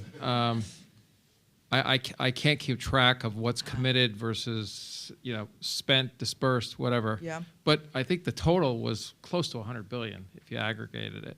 massive opportunity for investment in Puerto Rico. And I'm somewhat familiar with all the limitations. But is it that the money, the programming of the money isn't what you would need as an economist to make an investment into the future? Or is it just plain inability to work through those issues, whether they're political or bureaucratic? How would you, should you have put them on your list of hopeful opportunities? I'd say Can I just see if there are any other questions? We should, it might be good just to collect a couple and then you can both respond. And maybe if you have an estimate of how much remains to be spent, that would be helpful. yeah, of all that money, maybe 15% have been dispersed. Now, it's a complex answer because if Puerto Rico is bureaucratic, hey, 10 times more bureaucratic is FEMA and the federal government. So in order to disperse 10 cents, especially because Puerto Rico has now this image that it is corrupt, guess what? We are in a very distinguished company. But anyway, since the money is in the federal hands, they will require you, first initially they said, you spent the money, you Puerto Rico spent the money, and then you ask us for a reimbursement. Well, a bankrupt island, after Hurricane Maria, very difficult to come up with the money. And then finally, when some of those projects were presented 2 or 3 years ago, Maria was in 2017, 8 years ago. Many of these projects that were presented, hey, you know what? Inflation has increased. Now construction costs have increased. And FEMA says, well, this is the money that we have. Hey, so I cannot do the project. All the bids are really deserted. Yeah, I'm familiar with the ugly details to a certain extent, more than I want to know. But I'm just, in a larger context, if those could be overcome, should that be on the list of Oh, absolutely, absolutely. Yeah, especially for the energy sector. Yeah. I think $12 billion. The money that has not been spent yet on the energy sector could definitely have An impact, a significant positive impact. One of the first things you hear from people in Puerto Rico, both who already have operations in the island or people who are thinking of bringing any kind of operation, be manufacturing, service, or whatever, is like, energy costs in the island are very high, are off the charts, literally. And there are many factors for that. Here, though, as you know, the government electrical agency is still in bankruptcy. That's the one debt issuance that we haven't solved. And that makes it very difficult. Even though we have a bunch of federal money sitting there that could be spent, a lot of contractors and private sector people who work in that industry are saying, well, do we really know if this company is going to exist, who's going to be running this, or what's happening? So there's a lot of uncertainty, and you know this. But certainly in that sector, we can definitely have, also on housing, there's a $20 billion on HUD, on CBDG, that basically has not been touched at all, basically. And they're part of the problem had to do with the grant agreements that were negotiated. As you know, they had a whole bunch of unreasonable conditions on Puerto Rico that has been documented by the HUD Office of Inspector General. So I'm not going to go into the details, but it's taking a while to get around those constraints in those agreements. My main concern, though, is that these things could be clawed back by the federal government. The current director of OMB, it's kind of like prone to do this, has done it already with Green Energy Fund investments for not only for New York City, but some projects in Puerto Rico too. But and also wind projects that were almost 80% done in certain parts. So it is a real risk. We have a political risk. But I do agree. Yes, if we manage to break that logjam, especially in the energy sector, yes, that would be very helpful. I'm going to count that as something optimistic. And I think we had one more person. And then we should probably take our break. I think that's right, yeah. Mm-hmm. All right. Hi, everybody. Thanks so much for this session today. I'm a graduate student here in neuroscience, so forgive me. My expertise is not in economics. As a one of the few members here, maybe with Gen Z, I can at least make a comment on what was said. Very good. I think maybe part of the reason why our generation might not be as engaged I think is not particularly the focus of many political campaigns on the island, and I think some of the policies aren't really focused towards addressing the concerns of Gen Z people on the island. I guess my question was more, and sorry to bring it back to sort of depressing sort of situation, but I do think it might be depressing, but it is reality, right? As somebody who studied in the public university system there, I can see the classrooms and the state the classrooms are in. I can see the faculty shortages at the university. So these are things that people can feel, and I had many classmates who ended up leaving the island because of those reasons, going to study in the US and other universities. So I think my question really is trying to understand, to the degree that austerity might sometimes be warranted, is there a point where these policies tie into the mass immigration that we see in Puerto Rico, and is there a point where too much austerity leads to this mass immigration that we're seeing, and is that detract from some of the potential goals of these policies?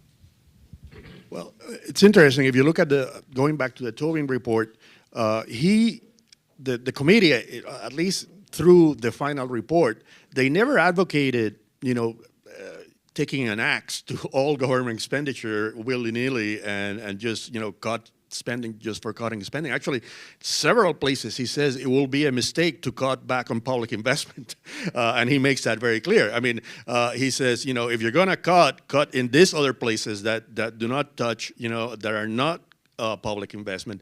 And again, it's always tricky. So for some reason, expenditure in education is counted as consumption, public consumption, as opposed to public investment. But it is really an investment. The thing is that most of it is, paying for teachers. So that's why it's in our, by the way, our 1930s GDP accounting framework is still counted as consumption as opposed to investment. So I would say that, and I think right now we are in a position where we can be a lot more strategic as to where do we cut and where do we invest. Having ended the central government bankruptcy, having restructured the debt, that gives us some space to start thinking about these things and about the future.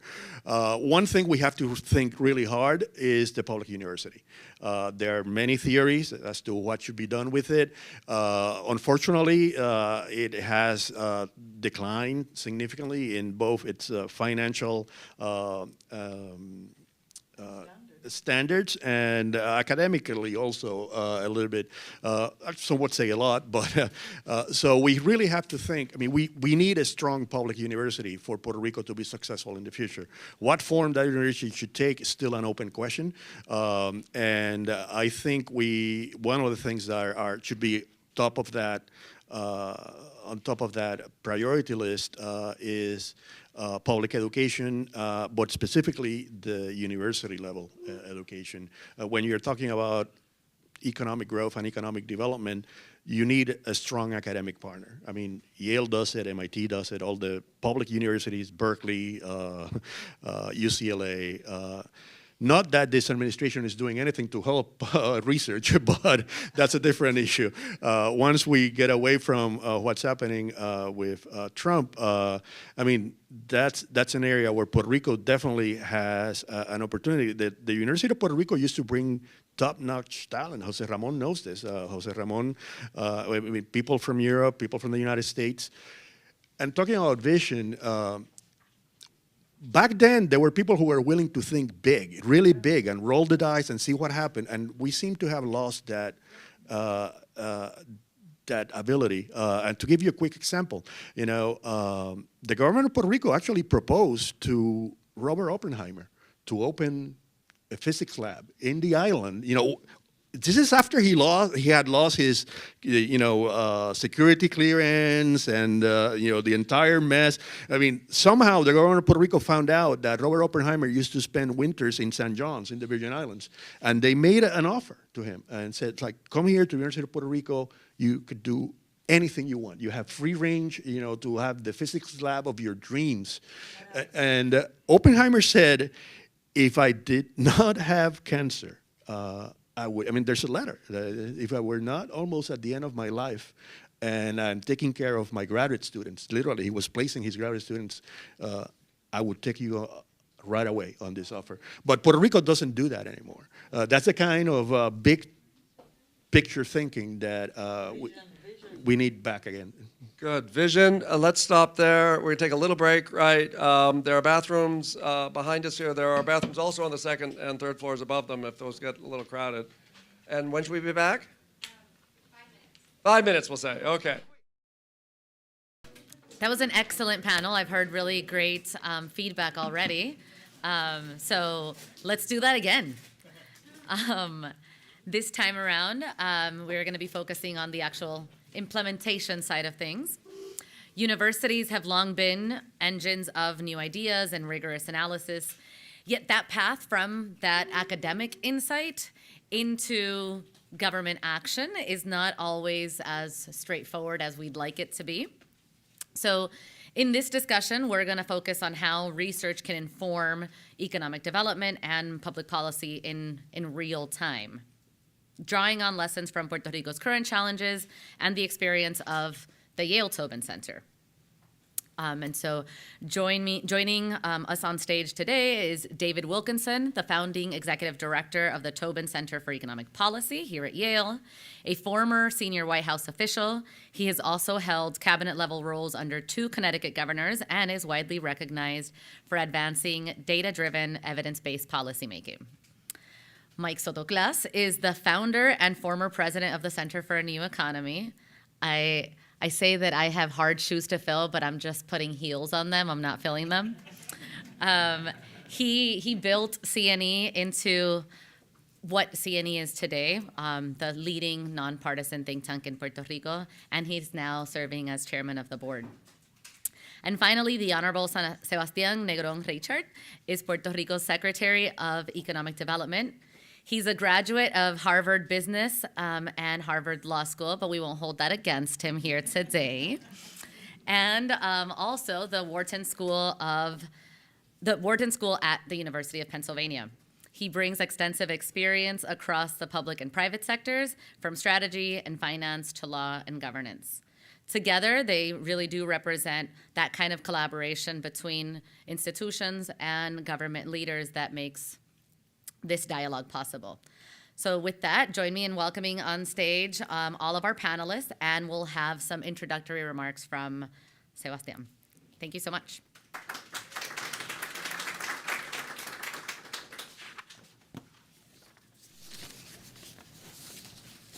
Thank you so much for the opportunity to be here.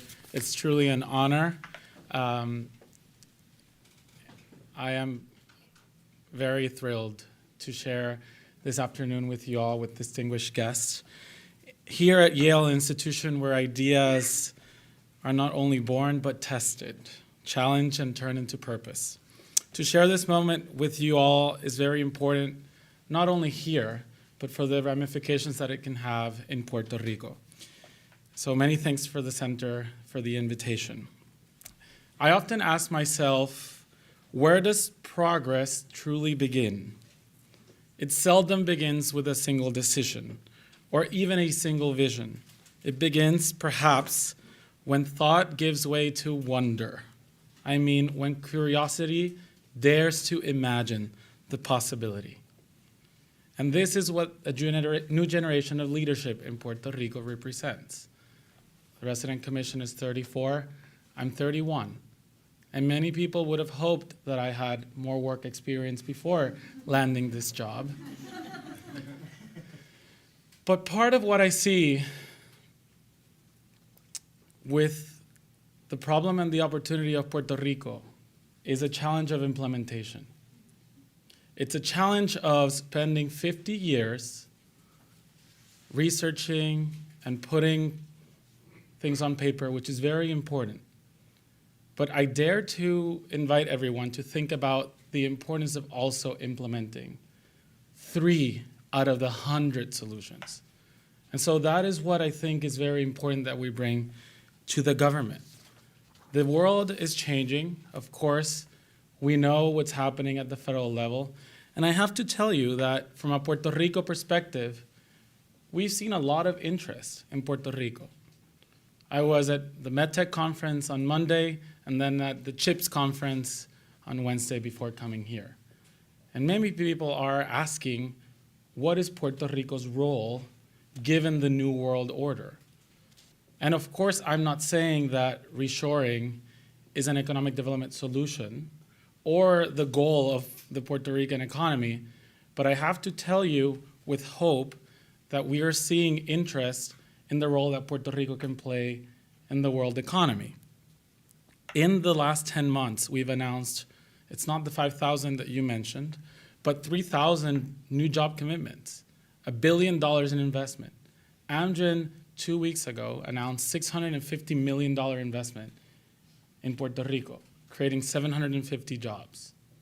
And we are in the midst of negotiations for 3 or 4 bold and big announcements in the next few months that I cannot announce until I sign the contract.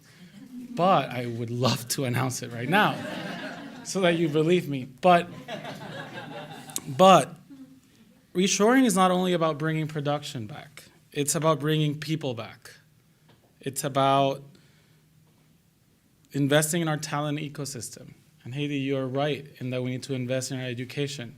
And more than education, in the workforce, right? Our workforce, the governor is really adamant that we organize the workforce strategy. Because you have the Department of Human Resources on one side, you have the Department of Economic Development going in a different direction, the University of Puerto Rico in a different direction. It's everyone is doing something different. So we need to bring everyone to the table and figure out how many people do we want to train in the next 5 years, and what are the goals, and what are the industries. And so we're trying to bring industry to the table to understand what they need, and the university as well. The university is a crown jewel. It is sitting on a lot of cash. They need to implement change. They need to hire world-class professors. And I would dare to say that they have the money to do so. Of course, it's not without challenges, but it's an implementation issue.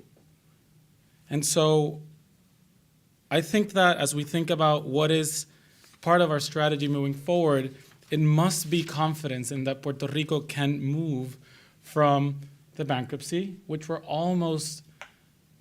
almost gotten through, only prepa, which is very important that we finish, but almost through the bankruptcy. The hurricanes are behind us. We have billions of dollars, as you discussed, to implement. So it's kind of a perfect storm now. You have a young generation dying to come back to Puerto Rico. You have Bad Bunny putting our name throughout the world. And you have companies really interested in our talent. I kid you not that when I talked to the Medtronic CEO this week and the Stryker CEO, they both said, your talent is the best in the nation. So again, while everything is not perfect, there are some things that we must celebrate and know where to build from. The last thing I'll say is that as we work towards bringing confidence to Puerto Rico, we need to add discipline. And discipline is that we show what the roadmap is. So we're fully in agreement with what we need a plan that everyone can rally behind. Simple, 3-page, and that it has a role for the young people, a role for the millennials, a role for the older generation, and that everyone knows where we're going. We might not all agree that it's perfect, but at least we know where we're going. And what's the growth target? No one knows what the GDP growth target is or should be.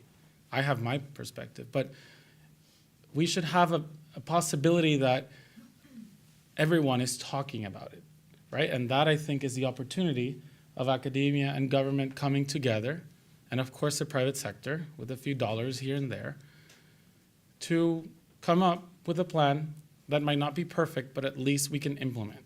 And so right now that we have stopped the huge brain drain and that we have a clean slate with the debt restructuring and that we have people dying to live and work on the island that, saw them grow, it's a perfect storm. And at least from the Department of Economic Development and Commerce and the governor, we're doing everything possible to make sure that Puerto Rico is a place that can grow, that can attract people back. But we are hoping that we can work with the academia, with CNE, and with the private sector to make sure that we have a blueprint that everyone understands and that we follow and implement. Because without implementation, we will have thousands of reports and people fleeing the island. Thank you very much.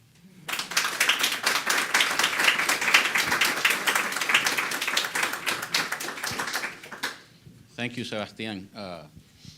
I wanted to mention something. Well, first of all, thank you all for coming. It's been great so far. I am particularly thankful to the folks at the Tobin Center for allowing us to partner with them and put this together. Steve, in particular, we've been trying to put this together for a couple of years. I appreciate your patience and helping us out with this. Laura for coming and being a part of it. Heidie for coming from Puerto Rico and sharing with us. Daniel, who has always been my conspirator here at Yale, my co-conspirator in trying to get more things about Puerto Rico happening here. Thank you to all of you. I'm sure I missed out. The Tobin team has been incredible.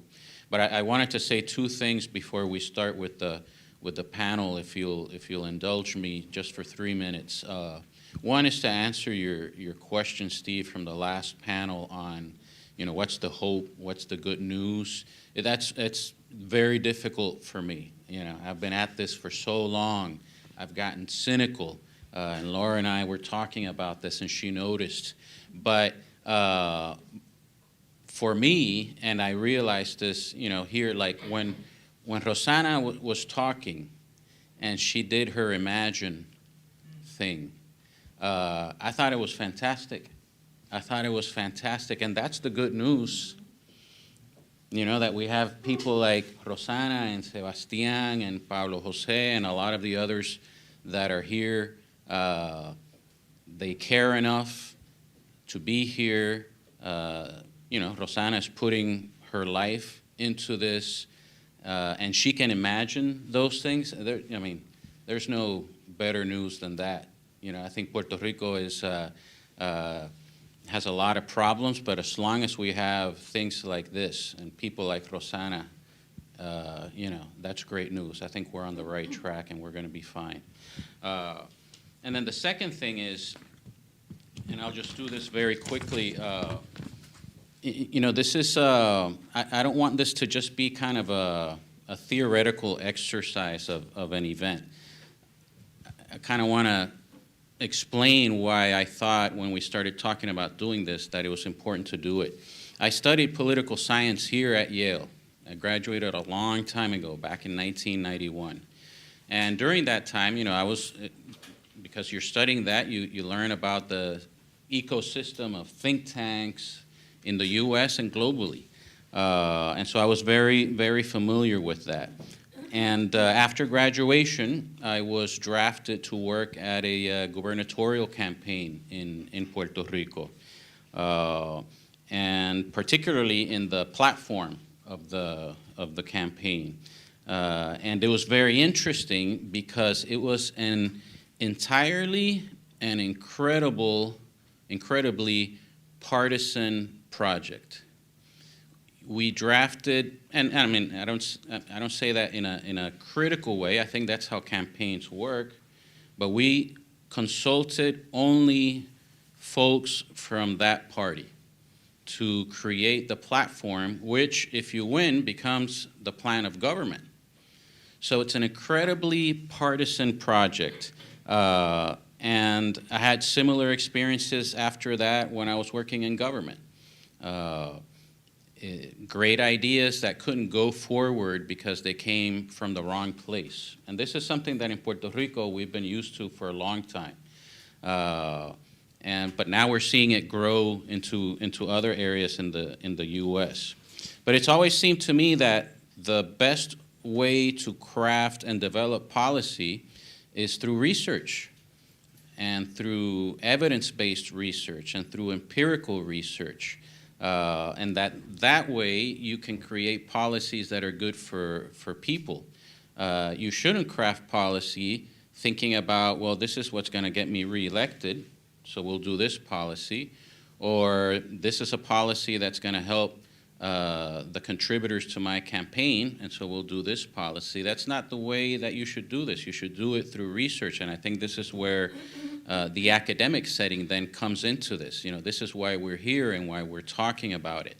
Obviously, it has an impact, and Heidie mentioned it.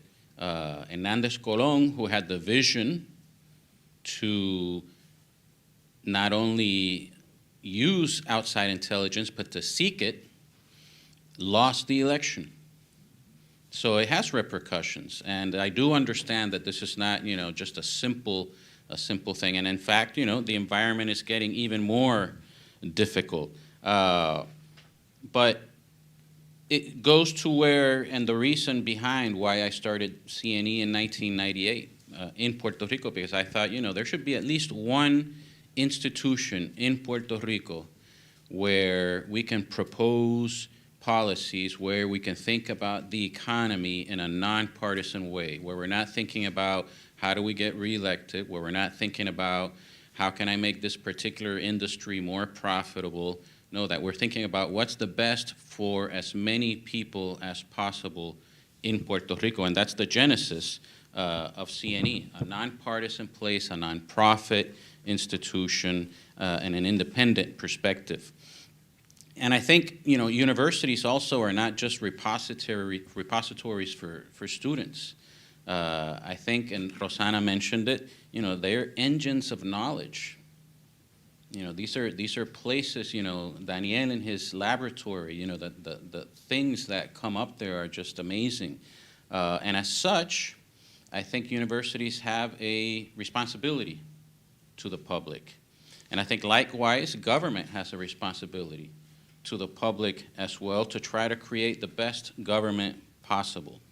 And so here in our panel today, we have both of those. You know, we have Dave, who directs the Tobin Center here at Yale. We have the academic part of it, and then we have Sebastián, who is part of the government in Puerto Rico, a policymaker. So I think it's a great opportunity in order for us to talk about this. And then lastly, and I'll start after this, I think it's also very fitting for so many reasons that we're doing this here.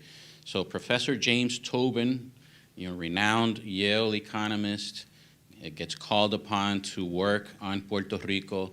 Now we're back at Yale, where he was a professor, to talk about the report he did on Puerto Rico at the Tobin Center.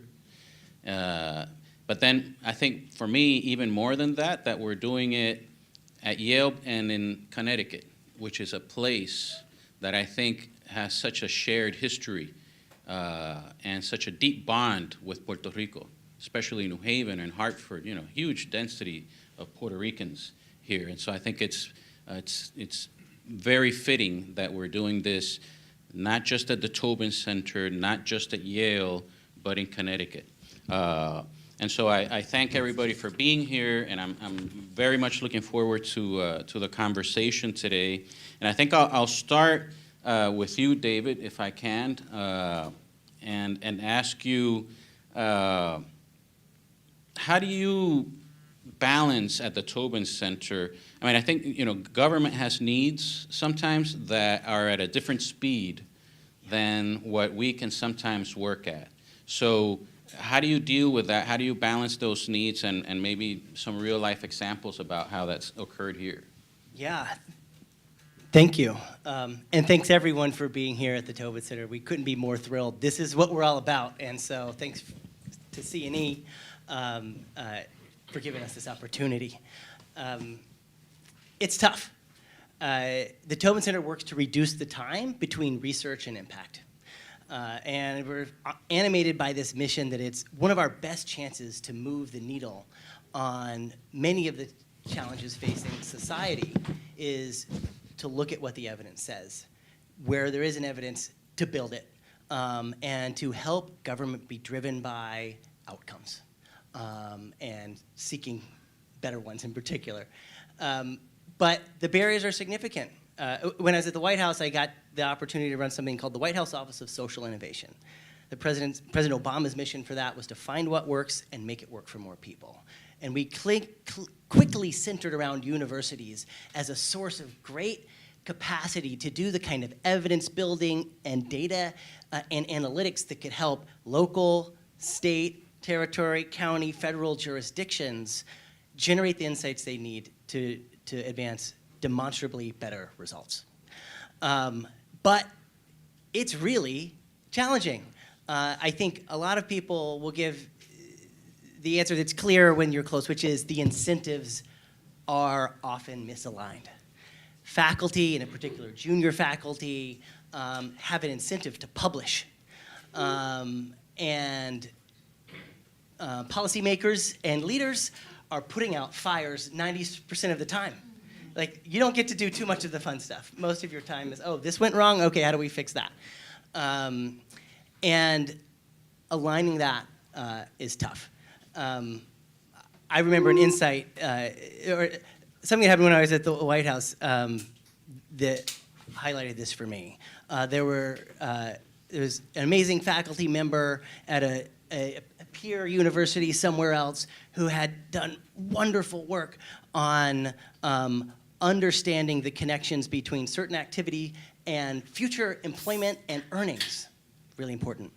President Obama was very interested in the criminal justice system and what were the conditions that enabled earnings to and future stability to be unlocked. That same university had the best faculty member, one of them in the country, on those sorts of criminal justice related recidivism avoidance questions. And I thought, I've got the answer. We'll just get these two professors together, and this professor will share their data, and then, you know, chocolate peanut butter, and we've got Reese's cups. And I called the professor, who worked on criminal justice. He said, "Oh, I can't get that data. That's literally 3 doors down." This one professor had the answers, and another professor had the question, but couldn't get that data to answer an incredibly important question that the President of the United States wanted to act on, and for which there was a short window of time to do so. And it didn't get answered. That, for me, as a non-academic, was a story about initially incentives, but it's also about the barriers. It's not that the faculty member down the hall wouldn't share. It's that they didn't have the systems, the ability, the infrastructure, the data use agreement to do so. And so part of what we can do is try to unlock those opportunities, reduce the barriers, make those types of, bridge those gaps. And if academia is going to be more relevant to policymakers, we need to be willing and able to roll up our sleeves, sit where they sit, understand their motivations, and determine how we can deploy our really unique, talented capacities in advancing their needs. And so I'll talk a little bit more about that. But one example is that right here in New Haven, with New Haven Public Schools, we have some wonderful faculty members. I'm thinking John Eric Humphreys, Chris Nielsen, Seth Zimmerman, who've worked with New Haven Public Schools. And you know what New Haven Public Schools' big challenge was one summer? It was figuring out how to have more efficient bus routes for their kids for a range of important reasons. And that's not going to get you a published paper in Econometrica, which is our faculty's incentives. But it does open doors. And not only do you get to do good, which motivates students and other junior scholars, it creates trust and goodwill that gives faculty access to the kind of data they need to answer groundbreaking solutions. And later, that faculty group did answer an amazing, multiple, I think, really important questions that have been cited around the country and have affected policy around the country. But it takes building that trust and faculty seeing that in doing good, in rolling up sleeves, in centering themselves in the needs of policymakers and their challenges today. they can also do the bigger picture analysis that may be more globally relevant. And parallel to that, Mr. Secretary, how do you see the way that, for example, the government can either signal the needs that they have for research or for information or data, or some kind of relationship? You know, Dave was talking, there was actually an office in the White House for this, but not everybody has that capacity. So what are ways that that communication can occur more efficiently? Puerto Rico, in our case, has a lot of challenges, which means a lot of opportunities, right? And so a few examples of areas where we're already working with academia. One, we needed to get done a dashboard of all the air cargo facilities in Puerto Rico. So immediately some staffer went and got a quote from a consultant for $1 million. I'm like, hell no. And we hired a local university in Puerto Rico for $30,000 with a professor and 5 students who are having the time of their life, putting together a dashboard that will be utilized by Puerto Rico for air cargo use. It's not like the most sophisticated intellectual thing, but it's so easy to integrate government and academia. Another problem, this we haven't solved. We don't have quarterly GDP statistics. So we're trying to work with UPR Mayagüez to figure out how can we implement a method so that we can set them up. The latest official GDP that came out a few weeks ago for 2023, and that is like not helpful at all for us as policymakers to make decisions based on that. And another problem, statistics are spread throughout the government. We have the Institute of Statistics, but they're more focused on publishing the statistics as opposed to like the actual convening and analysis of them. So the first few months, it was like reckless. Like the one department publishes the employment data, and another department publishes economic development data. The government bank publishes economic data. It's all a mess. Like, it doesn't make a lot of sense, and the announcements are not coordinated. So now at least we get a heads up of when information is going to come out so that we as a department can be prepared to explain it, because the average person needs to understand the very technical things that come out of a statistics report. But that is an area where I think we can work a lot with academia to streamline access to data, having one report per quarter while we get quarterly GDP, explaining what's happening. Cement sales are up, gasoline is down, like what's up, how to explain that. And lastly, I think the innovation, the social impact idea is really, it's great, and I kind of copied it.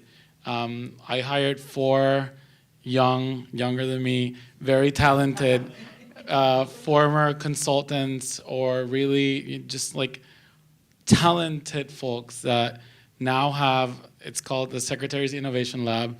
They literally all sit together and like come up with ideas of how to disrupt what we have. And so I'm thrilled. I mean, from there, one person, Diego, who left his startup job in New York City to come work with us, is like coordinating their reshoring strategy by getting 50-year-olds on a call that never used to talk to each other. And someone from the private promotional entity, the consultants, someone from the governor's office in DC. And so it's a lot of coordination that is not like, it's not rocket science. So adding the academia side is very important in that coordination. I think that's great. I didn't know, and I applaud that. And following up, Dave, on your bus example, your bus routes, you know, I mean that's a great one. It seems like that's something where both parties are happy. But research is not always kind of, you know, that nice, right? Sometimes you uncover things that government doesn't want uncovered, or that is not as friendly as that. It was interesting because we found a reference to the Tobin Report that mentioned protests at Yale that had occurred after it was published. And I imagine, that must have affected him. Do you ever worry about how your research or the outputs of the Tobin Center will be received? Or have you had any examples of something along those lines where, it's kind of difficult to speak truth to power? I think the Tobin Center has done a pretty good job of making everybody mad here and there on both sides of the aisle, because if we're going to have credibility, we need to what matters to us is truth. And we need to be seen authentically as being independent of particular political agendas. And by the way, things change. Leadership changes as we've seen. And it's good to be able to point to a track record of we've pointed to truth, and we've got some inconvenient truths for people on the left. We have some inconvenient truths for people on the right. But it's always sincere. It's always real. And so at the moment, so I will say both of those things. At the same time, we're very interested in translating research into impact, which means there needs to be someone to receive the pass on the other side. And at the Tobin Center, our job is to make it as easy as possible to catch that pass. And so we do actively seek avenues of potential where there can be bipartisan agreement. As a policy-focused center, we're not looking to run at in political directions that are impossible to make headway on because of partisan gridlock. That is not the smart choice if you want to get practical things done. We are looking for secretaries in states and leaders at the federal and local level who are interested in acting on practical things today.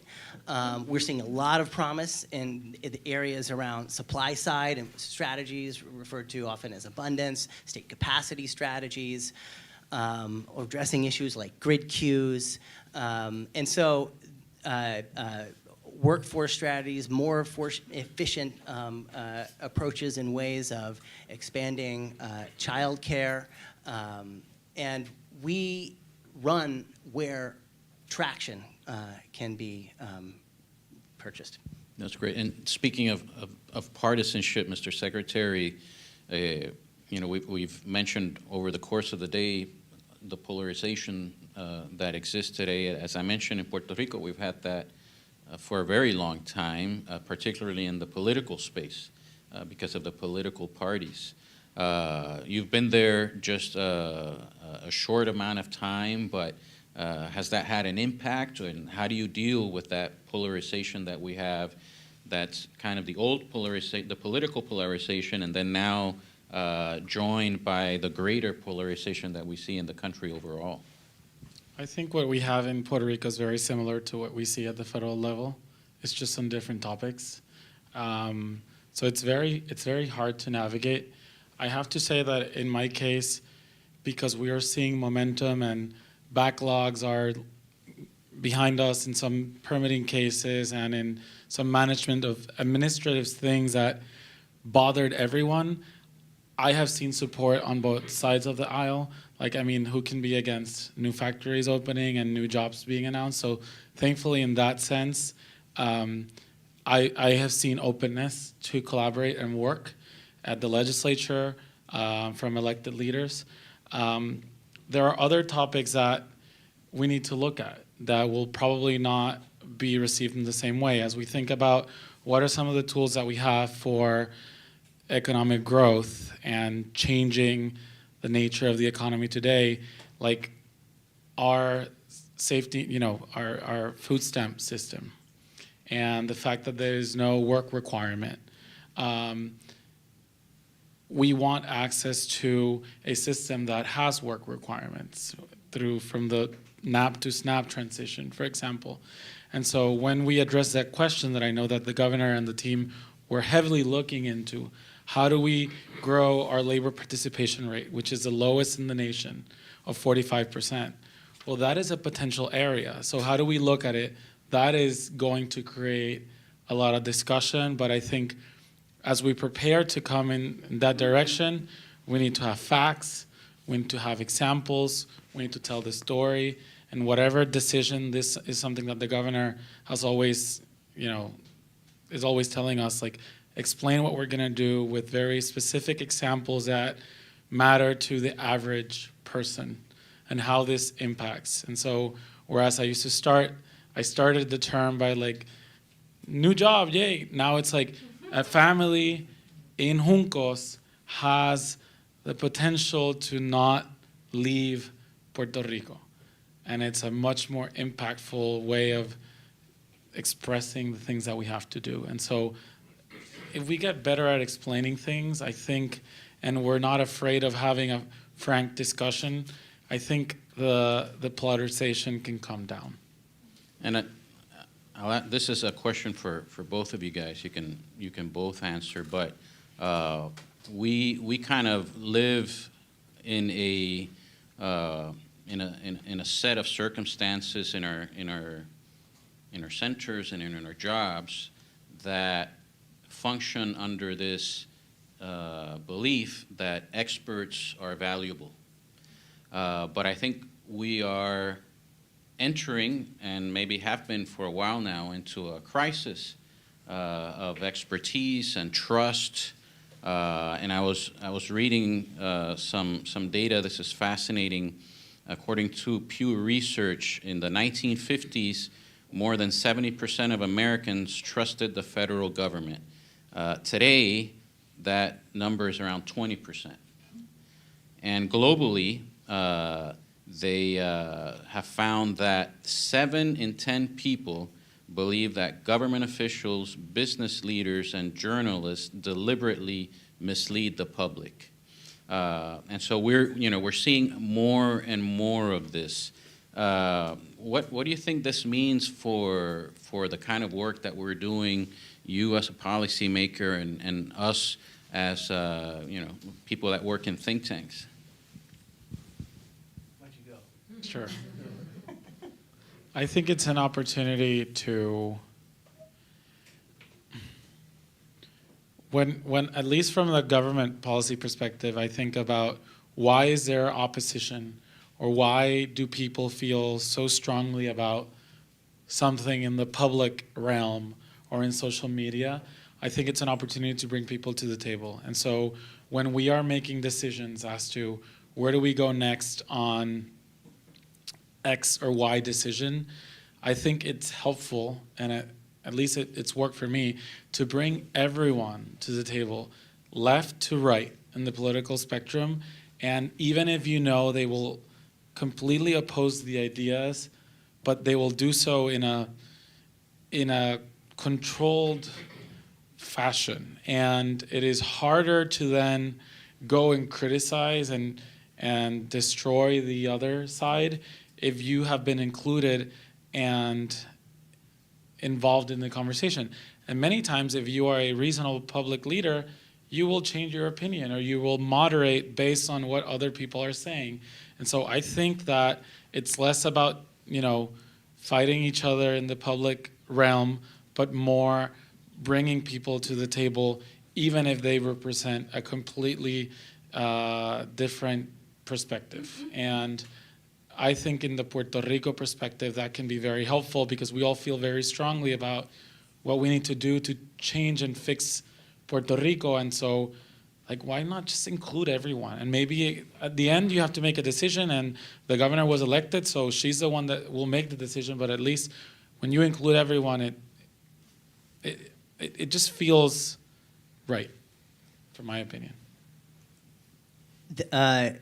Your statistic is from a high point in trust in systems. America and the world has a history of, even recent last few hundred years, challenge with high partisan related mistrust and trusting your own sources. We had a great thing going with a few vectors of information that people could trust and believe, whether it was their paper or Tom Brokaw. And now that is broken. People are in individual sort of information silos, and we have new technology that we still don't entirely understand, and universities have a role to play in better understanding that. None of that is the domain specifically of the Tobin Center, which is looking to work on practical issues to address challenges today. However, there's a question of whether the answers we provide will be trusted.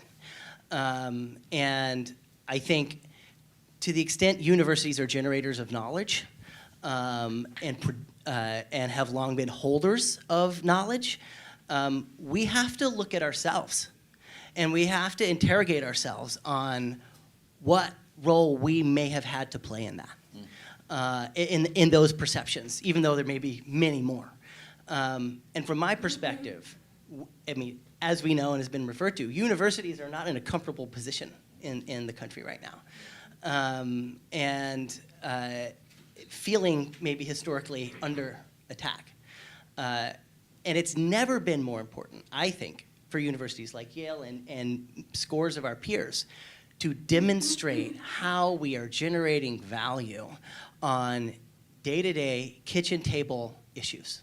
And with whether it's the affordability crisis, whether it's the cost of health care, whether it's people's ability to access child care or the safety in their homes, related to climate issues.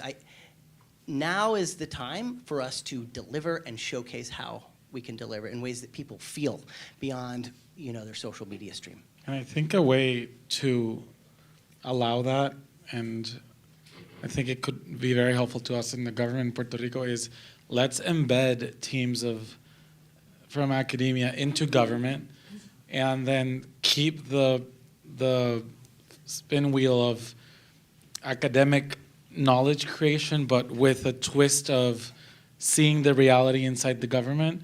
Because from Yale or Harvard, it's really nice to say, government of Puerto Rico should do this and that. But when you go in and you see 500 workers in my department that haven't had a decent wage raise in decades, how are you going to get them to implement the fantastic policy, right? So embedding academia into government is something that I think we could work on together. And I'm formally asking you for help. And we can build on that trust together, because it could be a way for us to solve problems together. I'm so glad that you said that. And I think if there's one call to action from this session, it's that universities have a lot to offer jurisdictions like Puerto Rico. And in particular, we found at the Tobin Center that embedded teams are absolutely one of the best solutions. It was an embedded team that figured out the bus rates and also did bus routes, and also has done nation-leading education research. We have got 18 fellows embedded Connecticut state government right now. We have data scientists solving. How many in Puerto Rico? Let's talk, Mr. Secretary. Just checking. We'll take this one.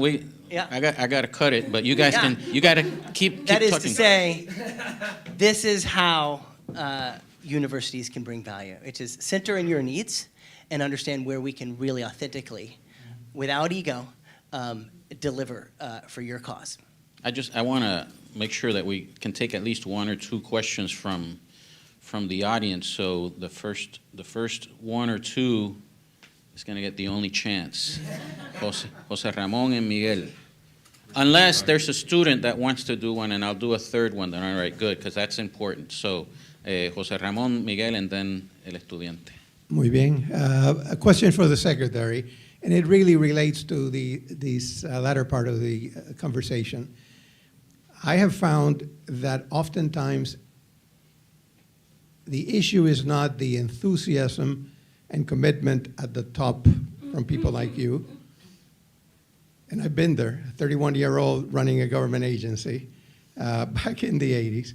The issue really is, how do you turn that enthusiasm into actual execution, sustained and sustainable execution of public policy as you go down through the ranks. I have always felt that Puerto Rico has a systemic execution problem in the public sector that we didn't always have. We did not always have that. But as public administration became much more subject to the vagaries of administration changes beginning in the 1970s, the culture of civil service and the ability to sustain execution down the ranks in government has suffered. What would you say to address that?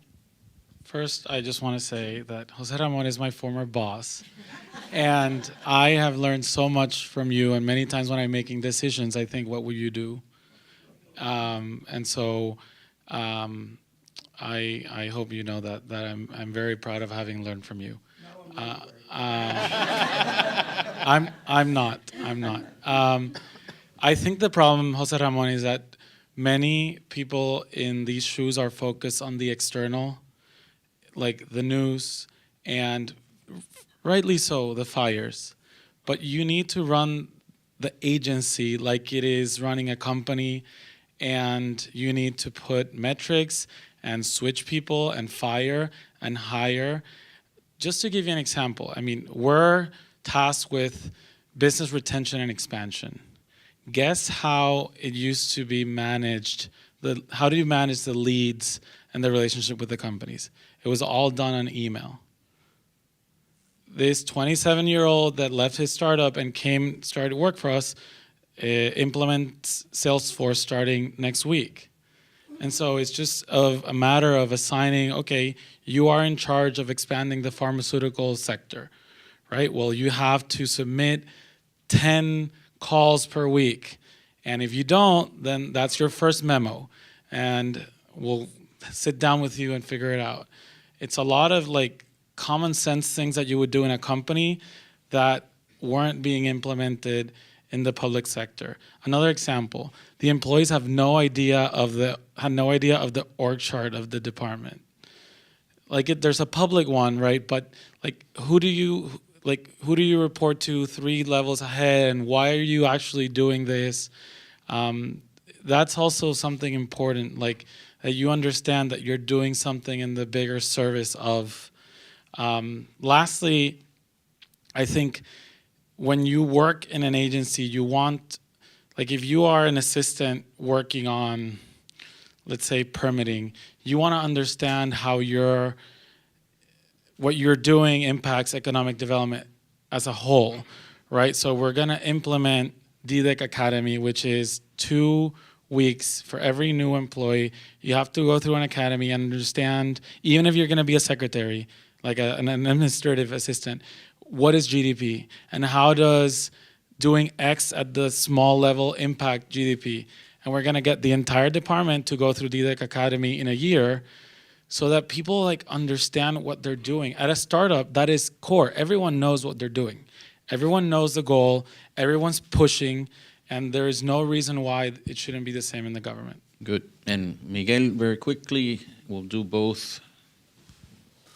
I'll try to be as quick as I can. First, let me just say, Mike, about 10 years ago when I wanted to get more involved with Puerto Rico affairs, everybody kept saying, you know, Mike is the one person that understands the economic dynamics of the island better than no one else. And I wanted to thank you for not only your stewardship, but for also building the CNE, which is truly, it will be and it continues to be a legacy project for the island, one that hosts and will continue to protect the best ideas for generations to come. So thank you for your leadership. It's a team. Absolutely. I have a question centered around continuity, coordination, and implementation of our economic development agenda. And particularly one that has to do with the role of the private sector. And before I ask, let me just say 3 things. One, given what is going on in DC these days, it seems like there will be a shift away from the government and more into the private sector in terms of dealing with our social issues. And that shift has been empowered with the current tax bill. But it just seems like there is promises that it will continue to be that way, even if there is a political change. Secondly, after 10, 15 years of austerity in Puerto Rico, the government has to be rebuilt. And I think our expectations of what we expect from the government today might be too high. And thirdly, we have a small window to marshal a reconstruction plan for the island and make the most of the funding that was accelerated by the work of the Biden administration. And so I wonder, what can the private sector do? And I say that because in my role with the Biden administration, I have seen other states that have organized around economic development ideas, have been able to put the private sector, banking, academia, NGO, and the government, and ensure a level of continuity into some of these plans that could benefit, plans that could, programs or ideas that could benefit a place like the island. I bet you guys have seen something like this. I wonder if there's any thoughts around it. Thank you. So I'll start with that. Were you going to do two questions in once? Or? No, Yeah. let's do this one. And I'll touch on both of these. Both of you talked about the challenges of implementation and states' ability to do so. It was the theme of your speech, was implementation. And I think a thing we really need to recognize is that states, federal government, local government, there is a continuing array of regulation and process and requirements that actually are talking about state being able to do things, the ability of the private sector to come in. It is harder and harder to do things as we have this pileup of rules and standards that come at Puerto Rico from the territory level, the federal level, from sometimes the local level, all different types of interest groups with capacity to weigh in, stop, prevent, and then a bunch of private and public sector obligation to feed that beast, which delays getting things done for people. And what having run two state agencies, my experience that I saw is that there was just a tremendous focus, and the result of this is that there's much more focus on process and compliance than outcomes and impact. The shifting gaze back to those priorities will mean calling this out, will mean really addressing it. And yes, the private sector, I think, can be indispensable partners. Universities, in this case, we're the private sector. We want to help in small ways. We want you to do the $30,000 grant instead of the $1 million one. But sometimes you do want that big one. And I think that there is a role, and the private sector can often be more nimble. But another thing, I'll flag some research that we just put out this past week on the California Department of Transportation. One of the ways that states, territories are caught up is it's very hard to hire. It's hard to hire anyone new, and we don't pay market rate, so it's hard to hire the best people. Zach Liskow, who is on the Tobin Center faculty board and a big friend of the Tobin Center, just put out research showing that getting a top-level engineer in a Department of Transportation generates about $700,000 more per year in value for the state than having an engineer that is lower quality skill set, not pedigree, but sort of the sort of layers of skills. You can read the paper. The point is, there's a lot of value in having expertise at the state level, hiring well, and identifying ways to remove barriers, and have the capacity to properly and effectively manage the private sector partners to the outcomes you hope to achieve. So private sector isn't being managed to just comply with some grant standards. I think we're really out of time, so just a last quick question from the student, because you're why we're here, so. Thank you so much. My question's for the secretary, and it's trying to understand the administration's perspective when trying to tackle these goals, and thinking about sort of your starting remarks and saying that the university has the funding, but it's really implementation, and also that the hurricanes are behind us. I mean, I think from the removal of the standardized formula for allocating funds to university, from then to now, we've seen funds drop close to 50%, enrollments down, around maybe 20%, hirings frozen and also decreased. So I think I have trouble seeing how the existing funding is enough. And also, in terms of the hurricane, I think in September, the U.S. Office of the Inspector General, stated that around 92% of the approved or allocated projects for the power grid have not been completed. So I also think, the hurricane does not really seem to, or the effects of the hurricane don't really seem to be behind us yet. That's a fair point. I guess with my remarks, I was mentioning that exact point on the funding available, that there is a unique opportunity to actually disperse and use the funds. I'm not implying that they have been dispersed already. If these funds, when they flow to the economy, they will have a very important impact, albeit it is temporary. So we can't just use that and expect that everything's going to be great. But it has to be both, how do we fix the underlying issues of the economy while getting the money out the door? I guess what I'm saying, I was trying to shed a more hopeful note in terms of the future of Puerto Rico, that we have the money, we have young people like you and me that really want to be at some point in Puerto Rico and develop a family there and make sure that we don't have to leave. And so I think it's space for a new generation to also get into government and roll our sleeves and not just expect that someone's going to do it for us. We have to do it ourselves.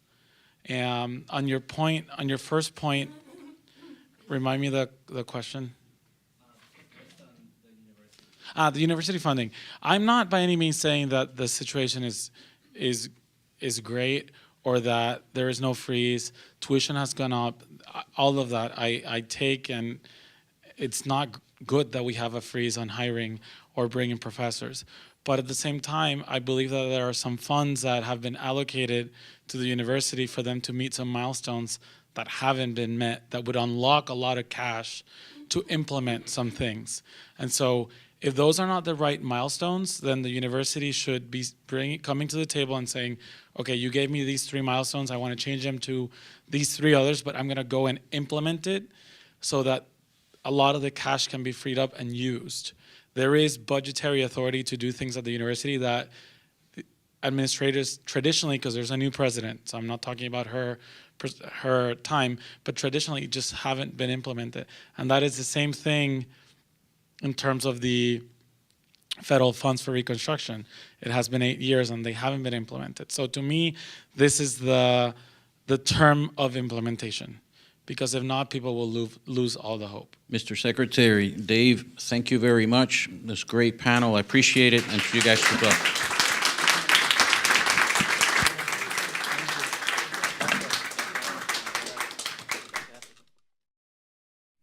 So I apologize for taking up so much time in that last panel, Laura. I'm putting you up here late, so I'll just do a very quick introduction with the 3 things that I think are more important to me about Laura. Her actual bio you guys have access to, but number 1, Laura was at the Yale Law School here, so she's a part of our team. This is not her first rodeo in New Haven. 2, she is the co-founder of this incredible institution, which I really admire and which I think is going to become a model for more enterprises across the U.S. as things modernize. And I think you guys are really kind of at the cutting edge of what working in the civic sector is about. And then lastly, Laura is a friend to Puerto Rico. She is a part of Puerto Rico. She has been a friend to Puerto Rico for a long time. And so we really appreciate your support and the fact that you flew up here to do this for us. So thank you and welcome.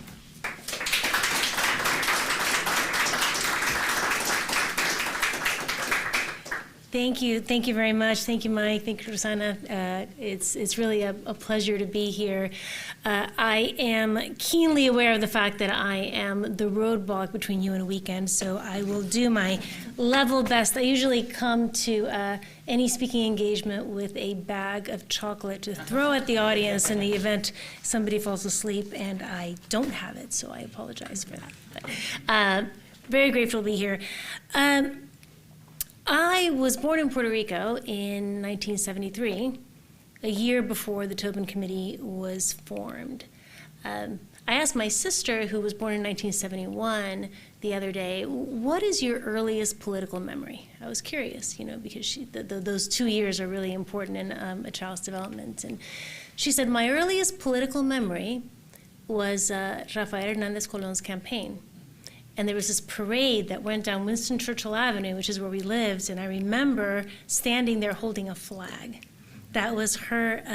That was her earliest political memory, and I think it's so. It's really remarkable because that is the essence of what we're talking about. This young, idealistic, technocratic, untested governor who had these thoughtful ideas and who was bold enough to seek them in a really, really difficult time. Wearing my philanthropist hat, and as I've really enjoyed all the conversations that we've been a part of today about the legacy of the Tobin Report and the difficult messages of the Tobin Report, as a philanthropist, what strikes me the most about the story of the Tobin Report and its aftermath is that it represents exactly what we do every single day at Arnold Ventures. Like the Tobin Center and like the Tobin Report, we at AV and we at the Tobin Center, we at CNE, we're all in the business of saying the hard thing. The thing that takes courage to say because nobody wants to hear it. And you especially know that Republicans and Democrats, any politician, they just don't want to run on it, right? What did the Tobin Report say? We know it well by now, right? It's not whether we should do these things, it's that we should do these things, and the only thing that will be dispositive is if we do the right thing at the right time. Hernández Colón believed that, and what happened to him? He lost. We know that, although I will say that Mike highlighted to me this afternoon the fact that it is quite a tradition in Puerto Rico for governors to only serve one term and to lose the second term. So maybe it wasn't because of this hard decision. Maybe it was because of something else. But what is true is that Hernández Colón didn't have the political cover or the established institutions to stand behind the difficult message that he was delivering. So we've been there.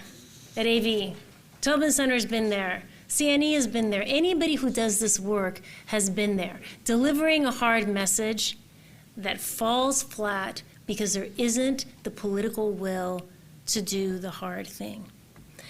We need not look very far into the past here in this country to know that.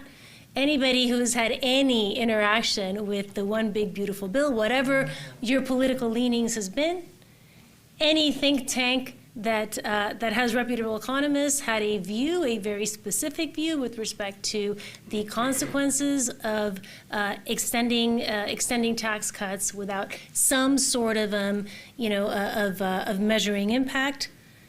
And all of those arguments, of course, were trumped by politics. So this is something that's very, very familiar. Many of us in this room have very fresh battle wounds from exercises just like this one. But having endured the clash between rationality and politics and having been on both the winning and the losing side of a lot of these policy debates, I feel like I've learned a lot at AV, at Arnold Ventures, and that's what I want to talk to you about today. I want to share with you what gives me hope that these kinds of exercises of saying the hard thing are actually not futile, that they can be successful. So I want to share with you what I think my role is as a philanthropist in bolstering and amplifying the outstanding work that a lot of you all do in this room and that CNE does, that Tobin Center does. And I'll reduce my comments and observations into two principles. The first is that in this context of saying the hard thing, advocacy is just about everything. Advocacy matters. policy discussions that are informed by the political realities and political pressures really, really matters. Advocacy really matters. And second, culture, within and outside of government, like the Secretary was talking about, matters a lot. So these two lanes, advocacy and culture, are the essence of what we do at Arnold Ventures. So advocacy matters, especially when the issues that you work on and the message that you're conveying aren't popular, but are essential. So I'm going to give you an example from one of our earliest lines of work, which we've been engaging in for over 20 years, which is pension reform. So a pension crisis, to all you economists in the room, I need not explain to you, that is the most frustratingly simple thing to explain, right? Because it is a math problem. You have assets of A, you owe, you're poised to owe 10 times A. That is a problem because that delta is going to compound. That's it. That is the definition of a pension crisis. You know, you owe or are positioned to or likely to owe more than you have. That is not sustainable. At some point, the piggy bank will break and people will suffer. That's it. Super simple issue to define, and incredibly frustratingly difficult issue to reform. Now, the reforms are actually pretty easy to define as well, right? So you can define the problem, and you can actually say, what is the solution? Well, the solution is stop the bleeding, stop the abuse, pay only for what you owe, figure out a way back to fiscal responsibility and sustainability. This is not any economist in this room could solve, on paper, the pension crisis in 6 seconds, right? The problem is that even though the solutions are very easy to articulate, they're incredibly risky to pass. Because on the other side, you get opposition that looks like this. Now, I don't know how do I play my thing? Do I? Oh yeah, let me see. Let me see if I can tap on my thing. Oh no. Well, let's just, okay, well, in any event. So assume that this is a firefighter. This is a firefighter who is voicing opposition to pension reforms in in Arizona in this case. And essentially their argument is a very sympathetic argument. It says, I help you. Whenever you need me, I am there. Whenever you need a public servant, those public servants show up. Why are you hurting us? So it's and that could be a firefighter, it could be a police officer, it could be a teacher, right? When you deal with public pensions, these are the constituencies that are on the other side of your reform efforts. Because rightly, they say to you, I don't care what your macro issue is, but I was promised this. And you, government, should keep your promises to me. And so it's very hard as a technocrat to say, well, the honest answer is that you should never have been made that promise. That the person who made that promise to you, the politician who made that promise to you, was irresponsible because he or she was making a promise that was politically expedient for her or for him. And that person was sacrificing not only your future, but the future of the entire community. That does not reduce well into a 10-second soundbite. And so very, very frequently, you lose that fight. But you don't have to lose the fight, because sometimes you find courageous actors who want to do the right thing. So again, with the example of pension reform, another very successful, or a very successful example, Rhode Island. Terrible data in terms of pension liability. They were tracking to spend an enormous percentage of their assets on that they did not have on pensions. And it was pretty clear that this wasn't sustainable. So what did we do?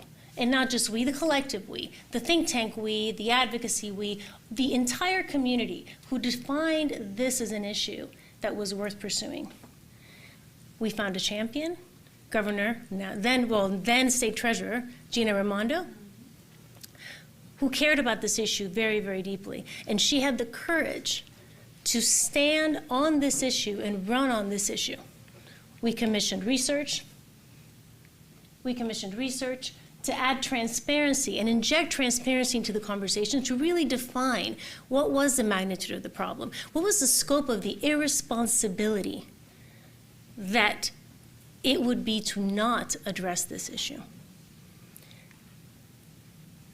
We had lots and lots and lots. If I could play you that video, it would be very, very angry people who were not in favor of reforming a pension system, of curtailing benefits that were already promised to them.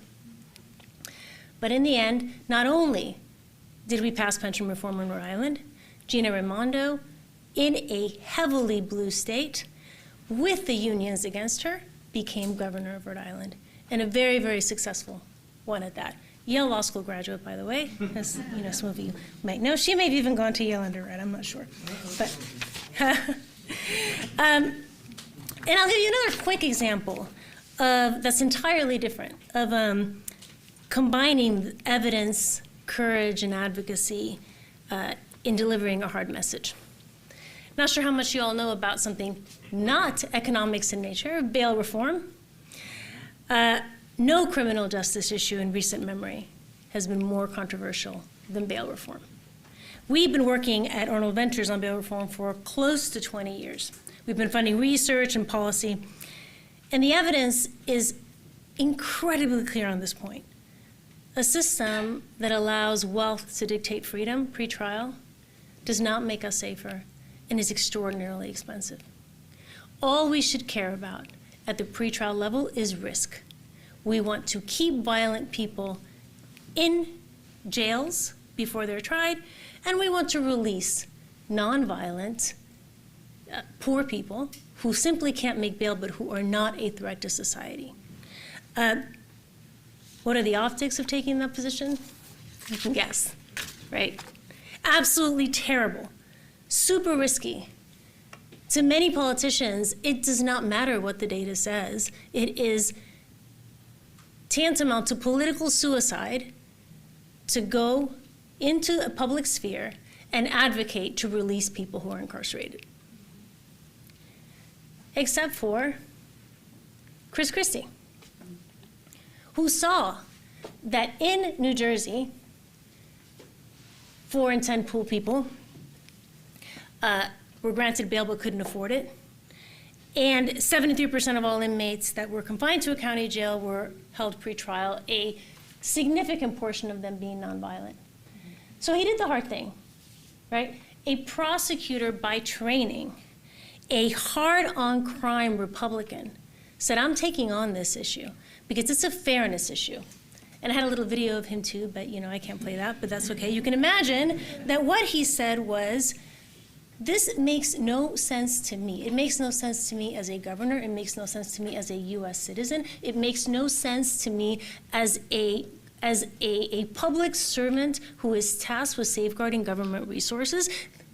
Fixed bail systems are an idiotic idea, no matter how you look at it. And I, Republican, am taking this on. So we supported, and we provided a significant amount of scaffolding and research and advocacy support to allow bail reform to happen in New Jersey. You can only imagine the backlash that we got in New Jersey. Everybody from Dog the Bounty Hunter to, who by the way, do not underestimate the influence of Dog the Bounty Hunter. I mean, or of the bail movement in general, the bail industry, right? Because this visceral idea of incarcerate bad people is very, very, very hard to push back on, regardless of how much data you have. But we did, and we achieved incredible gains in New Jersey. So looking past the initial talking points, the growth, the impact that bail reform has had in New Jersey has been tremendous, and we replicated that success in a number of areas. So this is all to say that I deeply believe, given my experience as a philanthropist, that a transformative idea that's grounded in evidence, that's championed by a courageous leader, and that's bolstered by advocacy resources, absolutely can carry the day. We have seen this time and time and time again. But I also learned that it's not just about exerting pressure from the outside. Again, the secretary talked a little bit about this. Culture matters. We need to instill within government the importance of evidence. And that's also much of what we do at Arnold Ventures. We constantly remind ourselves, as kitschy as it sounds, that things that don't work don't help people. Right? Like, why are we promoting things that don't work? And should we not all care about the fact that about asking the question about whether or not something works? CNE knows that.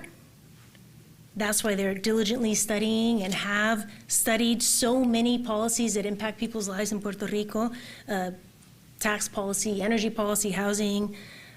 Tobin Center knows that. Its rigorous evaluations generate insights on virtually every aspect of the economy and aspects that affect the lives of everyday Americans. So I believe that my role as a philanthropist is to bolster activities like these. So we embed scholars into government. We were talking about this in the previous panel. We've done that in Connecticut, here in Connecticut with the Tobin Center. We conduct randomized controlled trials on interventions that have demonstrated promise, and we invest in scaling of what we know works.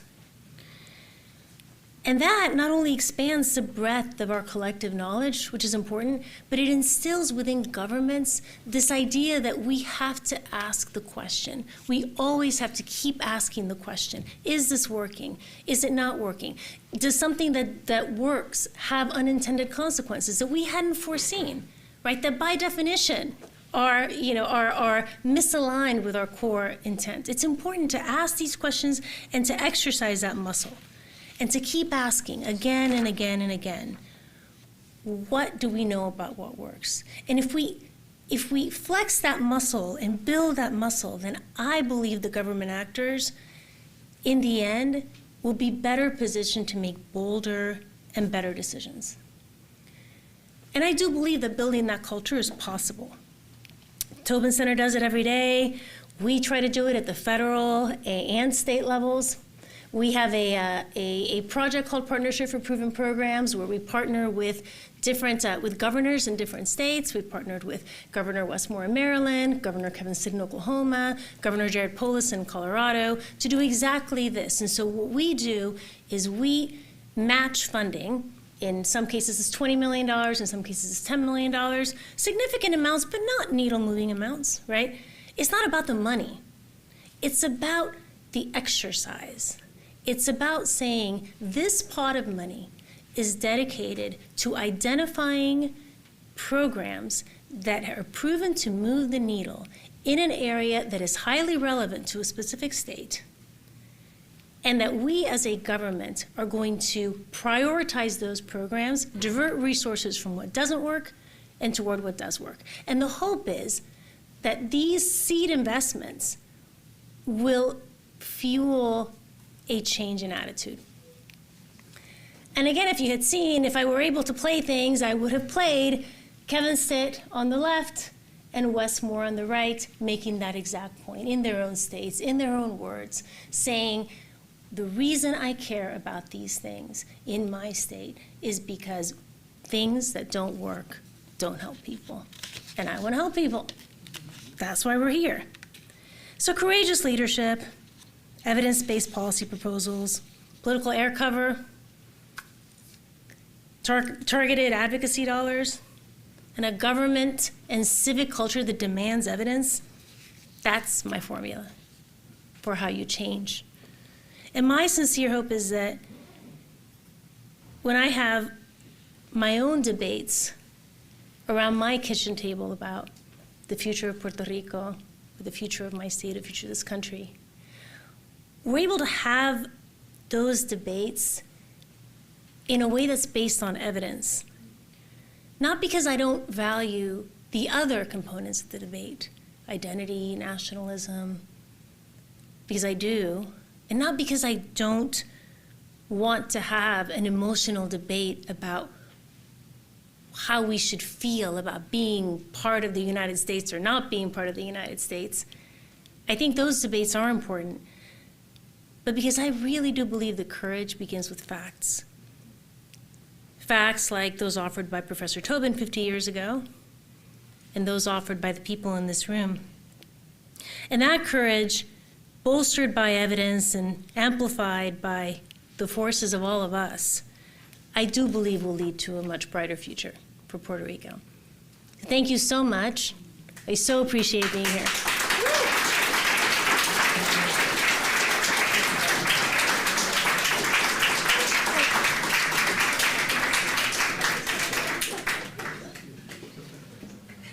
Thank you so much. I'm glad that Laura gave the keynote closing, because we did end in an optimistic outlook. This can be done.